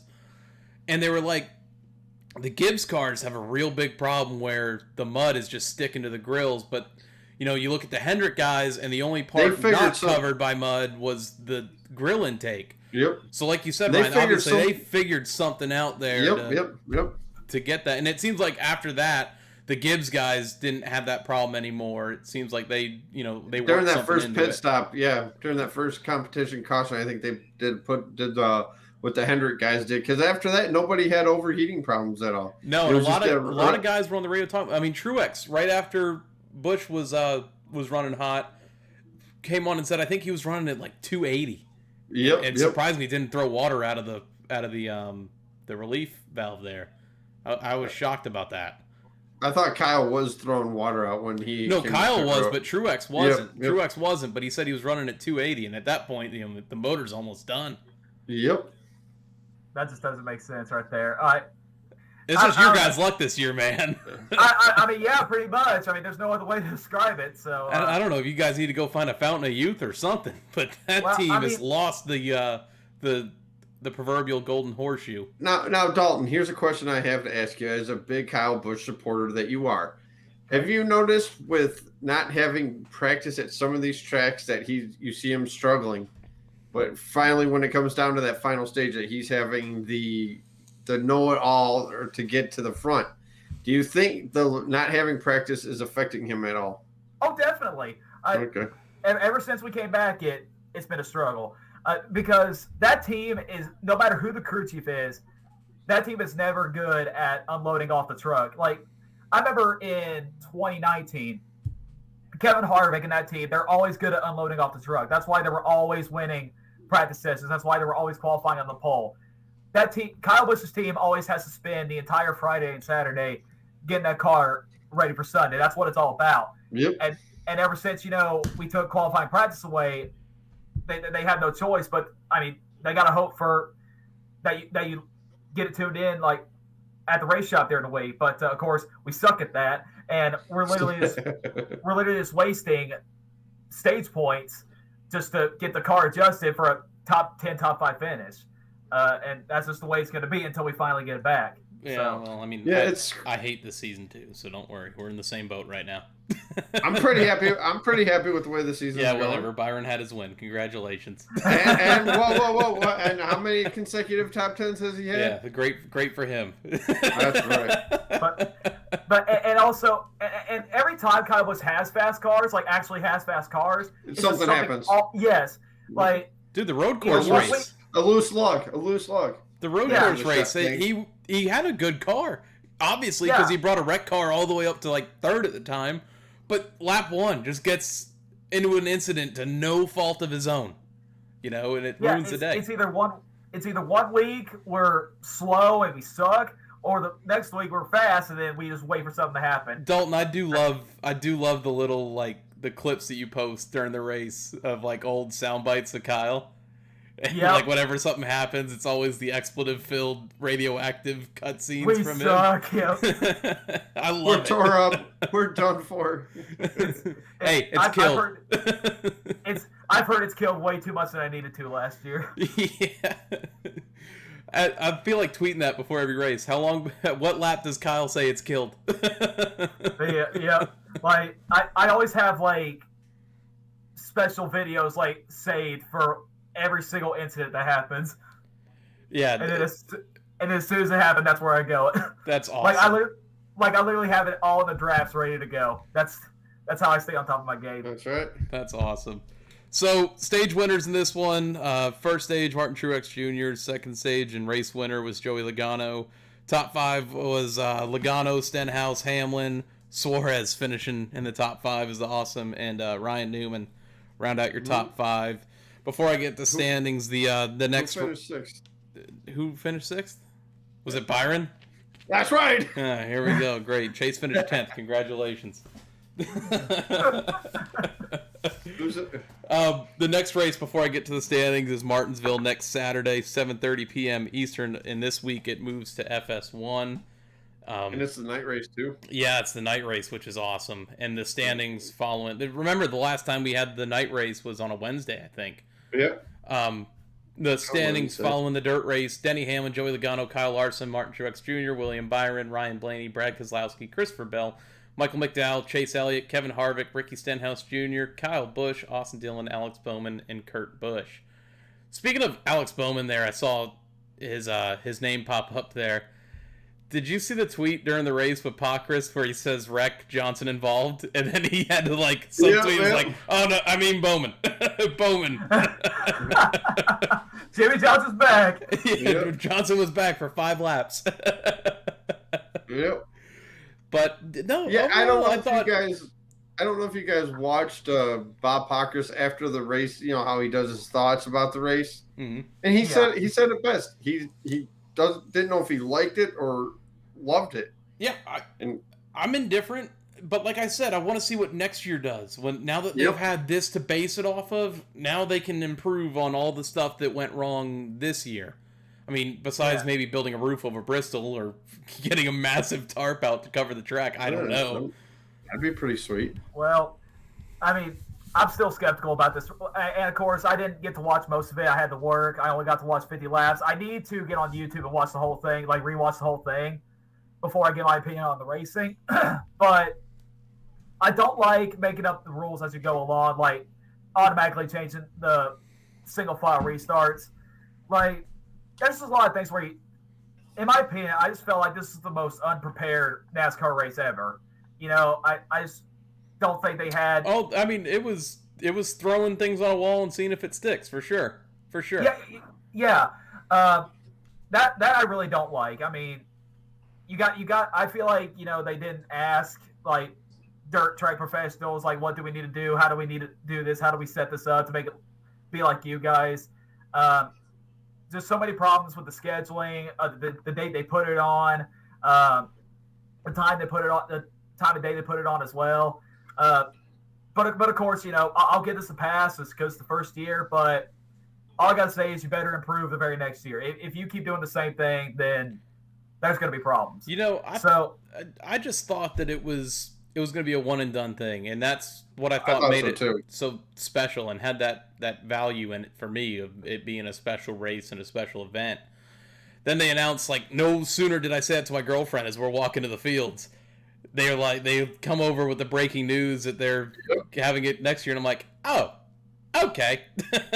at least wait for the race to finish. I mean, gosh, But this might be the worst finish ever. But we're going back to the dirt next year. Marcus Smith said they went into this, wanting more than just a one-time deal or one-time shot at this, and I think a lot of the value to him that it took was we can improve on this, and I want to improve on this. I don't want this being the memory that Bristol on dirt has.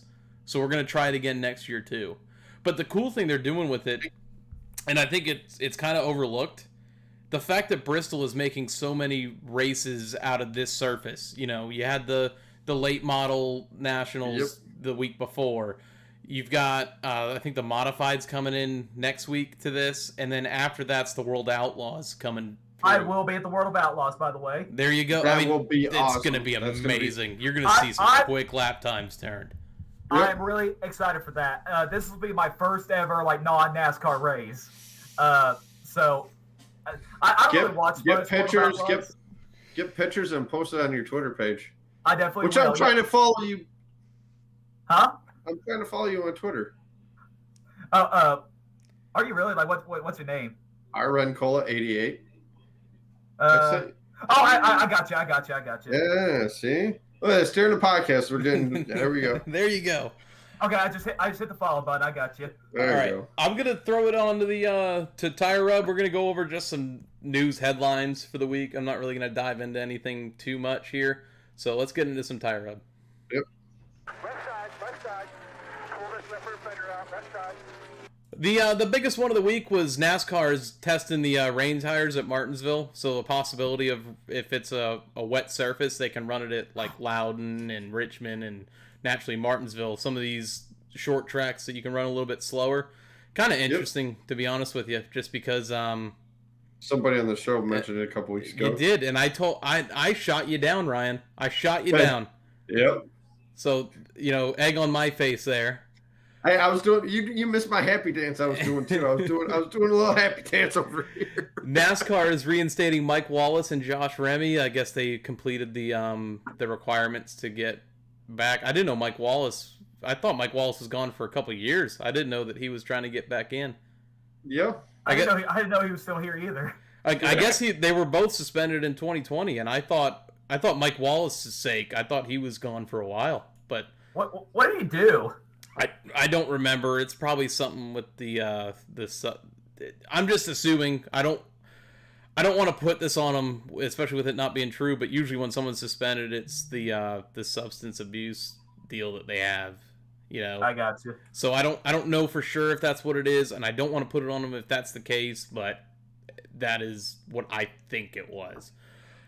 Chase Elliott's honoring Alan Kawicki with a Darlington throwback scheme. Awesome. I thought it was cool. I like that. I thought it was cool only because we've seen the Kawicki throwback before, but this is the first time where Hooters is the sponsor. It's the anniversary of a Hooters car winning a championship. I thought it was just the most fitting and obvious throwback to do this year for any driver.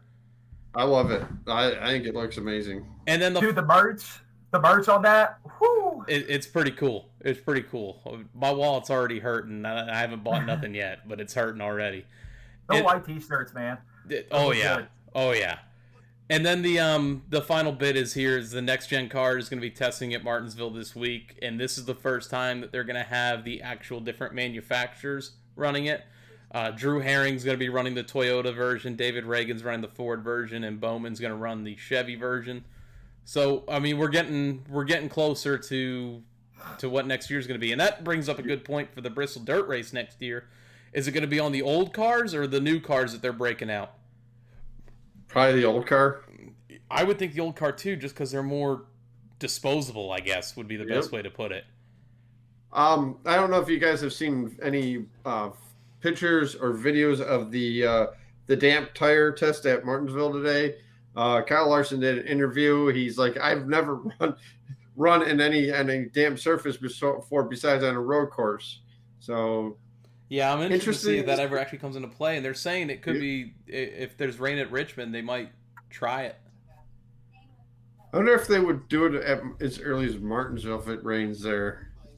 But I know they said a damp condition, not a pour down rain. Yeah, I mean, for sure. It can only be if it's like a damp condition, like you said, Ryan, because I wouldn't want to send a car into turn one on a completely wet surface, especially at Martinsville, you know? Especially like when you're going to have an RWR car wrecking the whole field getting into turn one. Yeah, exactly. Everybody play follow the leader. Yeah, Dalton, I don't know if you understand this, but I have a real big issue right now with Rick Ware Racing. Don't we all? I mean, just in the way every week.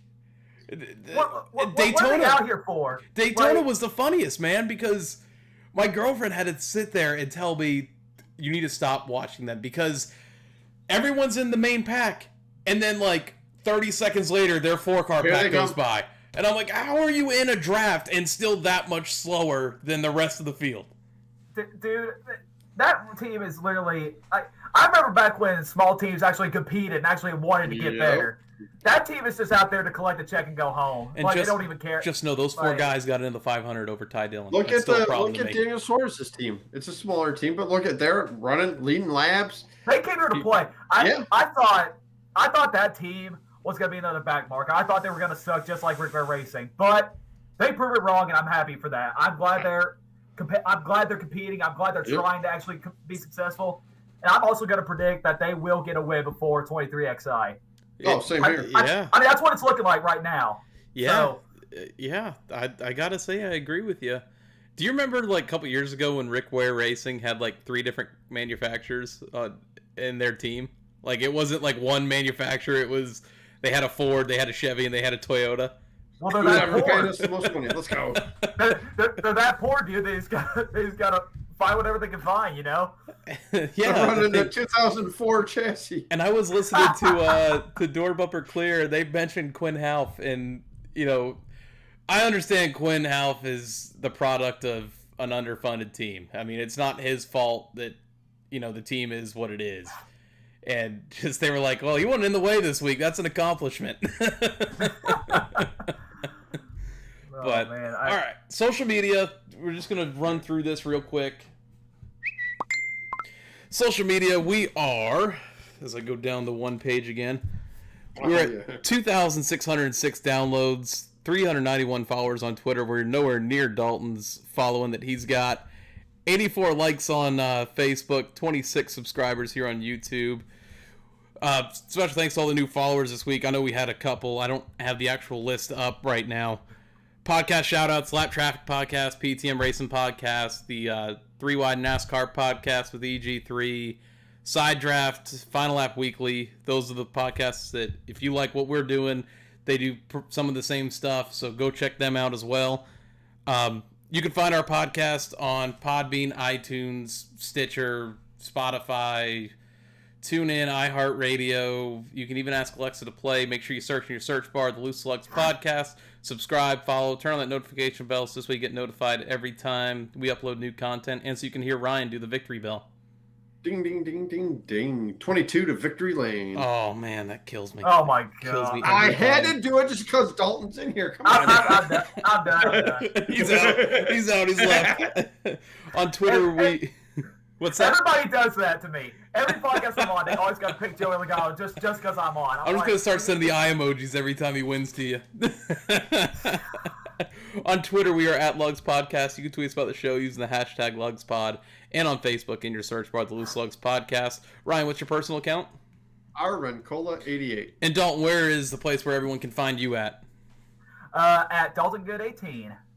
There you go. Make sure you give Dalton a follow. I'm sure you're already following him if you're listening to this podcast. He's got us covered like by 5-1. Yeah. So, Ryan, Yep. this is the point in the show where you do your rant. Do you have a rant this week, sir? No, I do not have a rant, but I do have a question for Dalton. Have you ever met Kyle Busch? Lots and lots of times, as a matter of Nice. fact. All right, good. The first time I ever met him was back at the Joe Gibbs Racing Fan Fest in 2013. So we used to be friends. Well, we were friends with this guy who was an engineer at Joe Gibbs Racing. Oh, no kidding. All right. And apparently his cousin works with my stepmom and down in East Tennessee. And in 2012 on Christmas, we go to my stepmom's house because apparently she has a present for me. I open it up. It's in a FedEx box, and it's just a Kyle Busch hat. I said, "Okay, thanks." And I turned around, and the hat said "To Dalton Kyle Busch." I'm like, "Damn! How does he know my name and what's going on here?" And that's what she told me about the cousin that works at JGR. He said, and in 2013, in July, for my birthday, we went down to Joe Gibbs Racing, and he gave me a tour inside the garage. Oh, and no then, kidding. Yep, and then he told me about the Fan Fest. I said, if you want to meet Kyle Busch, that's your only chance. Like, come down to the Fan Fest. I'll get you a wristband, and you can finally meet him. I said, all right. So we went down there that October, and finally got to meet Kyle for the first time. And then the second time I met him was in Richmond in 2014. We got pit passes. That's when I sat in the suites. We had free pit passes. And he was in a hurry, but I got a quick autograph from a hat, and he had to go and get some pictures because he won the pole. Yep. Then the next 3 times I met him at Food City Family Race Night in Bristol. Like, it's like a family event every year at Bristol, like where some drivers come to sign autographs. And I worked at Food City, so I got to go down there whenever I wanted to. I automatically had like wristbands and stuff like that. And then the last time I met Kyle Busch was here in Nashville during Champions Week when he won the championship in 2019.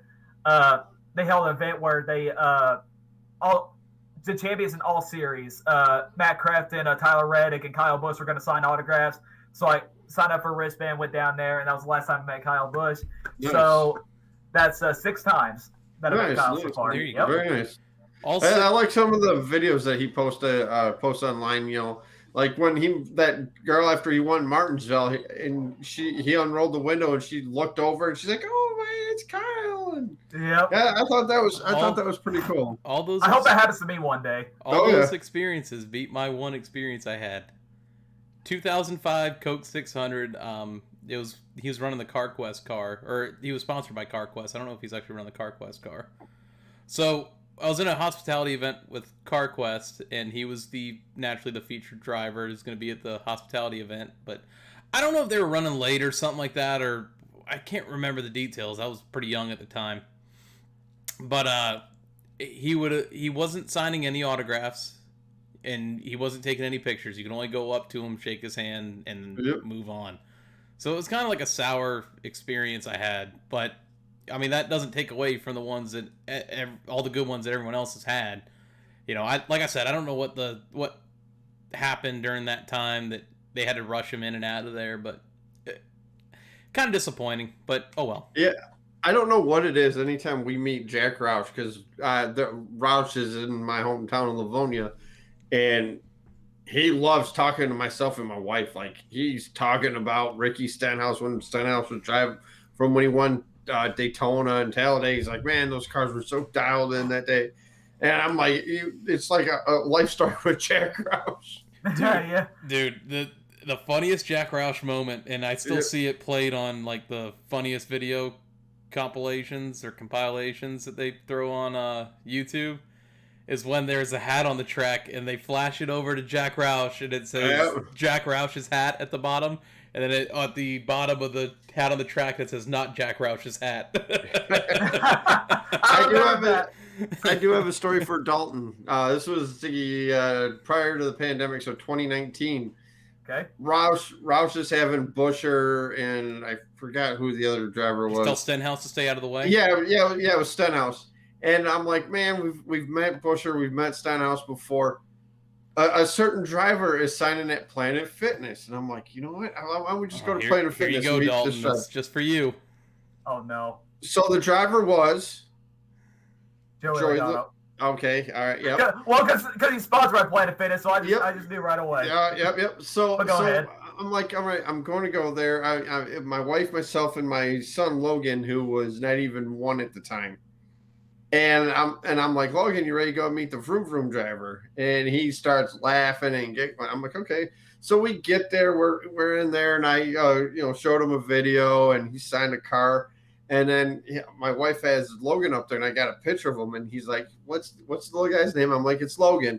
And he's like, Logan, you're not going to remember it. So he's like, to Logan, and he signed it Joey Logano. We have it hung up in a frame in my son's room.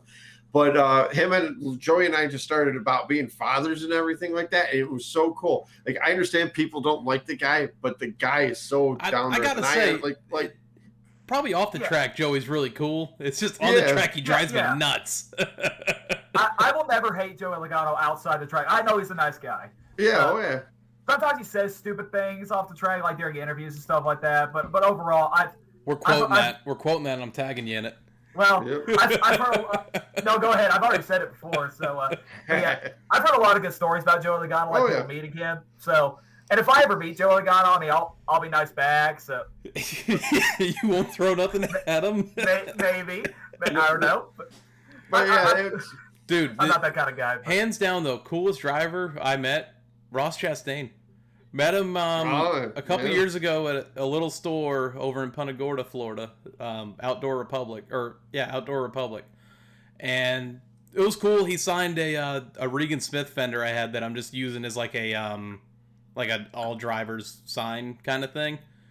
Took a picture with him, super cool. Just talked to him about the podcast. He thought it was really cool that we did it, and fast forward to a couple months ago, I'm out at the local short track in Punta Gorda, 417, and they said he was going to be there and all that, and just as an appearance. And I get to the pit line because I go through the pits and all that. That's the best place to watch it there on a short track Saturday night. It's where you see all the good stuff happen. Oh yeah. I'm standing in line and I look up, and standing right in front of me is Ross Chastain, just blue jeans, t-shirt, hat, just a normal dude, a normal fan at the race. Like, it was cool. It just an everyday guy, man. Another cool driver to meet too was Matty D. When he was driving the 32 car, he was so down to earth. He was signing everything for everybody, couple pictures and all that. Nice down to earth guy. But I got this Michigan International Speedway flag that I'm trying to get more than just a Ford camp to sign. So. Did you meet Truex too, Ryan? Yeah, I met Truex, but unfortunately, he didn't sign the flag. I got a Martin Truex Jr. Foundation hat that he signed. So good. I'm thinking about something maybe for the 100th episode, maybe a giveaway. I don't know what that. Maybe a couple cars I got. I'll tell you what. I'm trying to. If we can get to 500 followers 4 seasons in, we'll do something big for a giveaway. Yep. I mean, like I said, I like Truex. If a Toyota driver wins, I hope it's him. Have you ever met Carl Edwards? No, I didn't have the opportunity to, or I haven't. I've met him twice, and he's so cool. He's down to earth. I've had 2 funny experiences with Carl Edwards. The first time I met him was after the Bristol spring race in 2008, and I was little. We're on our way home. And there's a part of the track where all the drivers leave in their personal cars to get to the airport. And, they were all, driving out. So we recognized a lot of them. We saw, Richard Petty. I think we saw Casey Kane as well. And then Carl Edwards drives by. We're all excited. We're screaming, hey, that's Carl Edwards. And I don't know why I did this, but, I opened the door and about hit his car as he was driving by. And my mom and aunt started yelling at me, saying, don't. And then I close it right back. And then Carl just goes and then drives away. And then the second time was at Richmond in 2014 when I was in the suites. it was before the Cup race. So, and of course, we got free hot passes, so we could walk down the track whenever we wanted to. And we wanted to go walk down there right before the race started one last time, and walked to the elevators. And my Aunt Wiz was, "Hey, dog, get your phone." And I was like, "Why?" And I see it's Carl Edwards, and so we ended up getting in the elevator with him on the way down. No and everybody in that elevator was just staring at him in complete silence. And he was sitting there like, can someone say something? And, hey. And then my aunt decides to, I was wearing a Kyle Busch t-shirt, and she covers it up and says, "Hey, listen, I'm sorry that he's wearing this," and stuff like that. So, but yeah, that was pretty cool. And Carl was you know, he was kind of like focused. He didn't really want to talk much, which was fine. But my aunt had to kind of like put me on the spot or something like that. But that was pretty cool. Go ahead. I don't know. That was it. Yeah, the one time I met Carl, I met Carl twice. AJ and I were big wrestling fans, and he was on Monday Night Raw as a guest host. And he's like, "I've always wanted to try this." So he gets up to the top rope and does the backflip off the ropes. So we're at Roush meeting him, and I'm like, "Hey, Carl, I got to ask you, what's easier to do, the backflip off the car after 500 miles or off the ring ropes?" And he's like, "Man, I didn't realize how far I got off the ring ropes until I watched it on replay." Because him and John Cena are buddy. And I'm like, that was pretty impressive, man. And I'm like, and they say NASCAR drivers aren't athletes. He starts laughing hysterically at that. I mean, Kyle Busch is one-time 24/7 champion. Yep. Yeah, that's right. Yeah. What does our truth have, like 57 or 47 times? It's long. It's so many times that I've lost count. All right, white flag. Yep. Here we go. All right. Tight, keep working the mirrors. In line with you, coming to the white. Only two. White flag is where we preview the next race weekend. And Ryan, since we're taking a week off next week, yep. Martinsville picks. And Dalton, you're going to be on in this too, even though I know who you're picking for the Cup race already. Actually, I don't want to pick Kyle. Like, every time I pick him on a podcast, bad luck always happens. He's picking Joey then. Never. I did that in Vegas on the Stock Car Spectacle. Shout out to those guys. And he ended up sucking. And that was probably the worst sin I ever created. Like, and my buddies on that show are witnesses. I had to drink mouthwash after that and pretty much go get rebaptized. But I mean, Kyle Busch is actually very excited for Martinsville because of Ben Bashore's apparent setups for that race. Because last year he gave Harrison Burton a pretty good car and he ended up winning the Martinsville race. So there's a little bit to look forward to. But if it's a fast car, it's just a matter of what happens next. But actually, for the Martinsville race next weekend, I'm going to go ahead and pick Brad Keselowski. Okay. Brad Keselowski is a guy who runs pretty good at Martinsville, mostly in the spring. I know Martin's Race Jr. has been dominating there lately, but it's usually Brad in the spring race and Martin in the fall race. So give me the blue deuce for Martinsville this weekend. All right. So last week, Ryan, I beat you 2-0. Basically on technicality with the Cup race because Logano and Bell are and technicality with the damn truck race too. Yeah, Stuart Friesen because Ryan picked Jessica Friesen, who didn't even get a chance to make the show, and then you went with Hocevar. Oh, yeah, I went for the Michigan kid, so there you go. So I beat you there with Friesen, and then in the Cup race I had Larson, you had Bell, and Bell was out of the race. Larson continued on for another 10, 15 laps before he finally got cleared out. So I'm up 17-13 on the season. All right. On the Xfinity side, I'm going with the 9 of Noah Gragson. I'm going to go with the 20 of Harrison Burton. Dalton, who are you going with in the Xfinity race? Oh, yeah, I forgot Xfinity's running. I don't want to pick Noah Gragson because he's just not having a good season so far. There's just a lot of chips on his shoulder 2 weeks right now. off, man. Something to prove now. Oh, yeah, that is true. But I know he's angry and that he's furious right now. He wants to get back to victory lane and prove his haters wrong and stuff like that. But I actually want to go for Harrison Burton as well. I mean, it's just been a while since the Xfinity Series has raced to Martinsville. I can't really go off like one previous race at the Xfinity Series is ran at Martinsville, but yeah, I kind of want to go with just last year's winner in the Martinsville Xfinity race, Harrison Burton. So, yep. Ryan, who'd you go with again? I didn't write yours down. Oh, all right. Since Dalton took Harrison Burton there, give me Daniel Hemrick instead. I'll go to the 18. Okay. Jeez. I'll switch it up. Ryan. As I'm wearing the Gregson hat, you gotta go with Hemrick? Yeah, I know. Well, you already took Noah. I wanted to take Noah. On the Cup Series side, Ryan, I'm going with Denny Hamlin. Yeah, I'm gonna go. Let me go with the 19. Okay, going with 19. Dalton's going with the 2 of Brad Keselowski. Sleeper pick, Ryan. I'm taking the guy who seemingly runs really well at Martinsville. I'm going with Bubba Wallace. All right. Not bad. I will go with. I'm trying to think here. You got Bubba.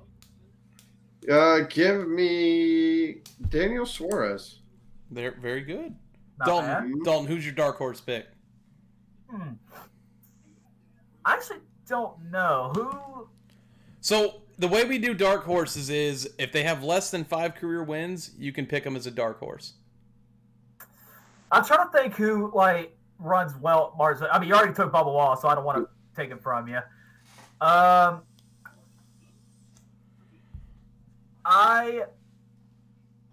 want to say William Byron. Hell yeah! He's invited in 2 weeks. Dalton's invited in 2 weeks. All right, I'll come back. Fantastic. Just got to hit me right below the belt right now. It's a good pick. I mean, the 24 consistent finishes. I mean, no. Rudy Fugle, and you know, I got to ask you, Dalton, how mad were you when you found out that Rudy was leaving KBM? I mean, it really didn't bother me, to be honest with you. I mean, I don't really care about what happens to Kyle in the Truck or Xfinity Series. I only care about the Cup most. If this was Cup Series, yeah, I'd be upset. Too. But I knew when Rudy Fugle went to William Byron, I knew that. Oh yeah, I didn't expect it to be 3 races into the season. So I mean, yeah, I knew William Byron was going to be much better as soon as you got him. Like, because Rudy's a great crew chief. Yes, he is. So, well, that hits the end of our show tonight. Ryan, it's your time to shine. Really quickly, AJ, I don't know if you're playing the outro, but yesterday, myself and a good friend of our listeners of ours, Tony, we had to say goodbye to a dear friend of ours, good buddy Joe, passed away last week, but yesterday was his funeral. The gentleman that did the service, the pastor, was a guy that we all used to work with at UPS. So he did a wonderful job on that, on the service. So RIP Joe, we're going to miss you, buddy. Guys, we will see you at the track. Dalton, thanks for joining us tonight, buddy. Thoughts and prayers, Ryan. Dalton, thank you. Go ahead. Yeah, thoughts and prayers to Ryan and his family. And guys, thank you so much for having me on. Really appreciate it. I had lots of fun. This is the first time I've ever been on the Loose Lugs podcast. I just love meeting new people, making new friendships, and it's just another one. So, hey, guys, we want you back. Thanks for having me on. We want you Anytime. back. I will happily be back on. 10-4. Yep. Thanks to Patrick and Tony for coming out in the chat and chatting with us. Special thanks to everyone who tuned in on this podcast on whatever platform, device, or platform you want to listen to us on. We'll be back in 2 weeks. Martinsville. Get some hot dogs. See ya. We're out.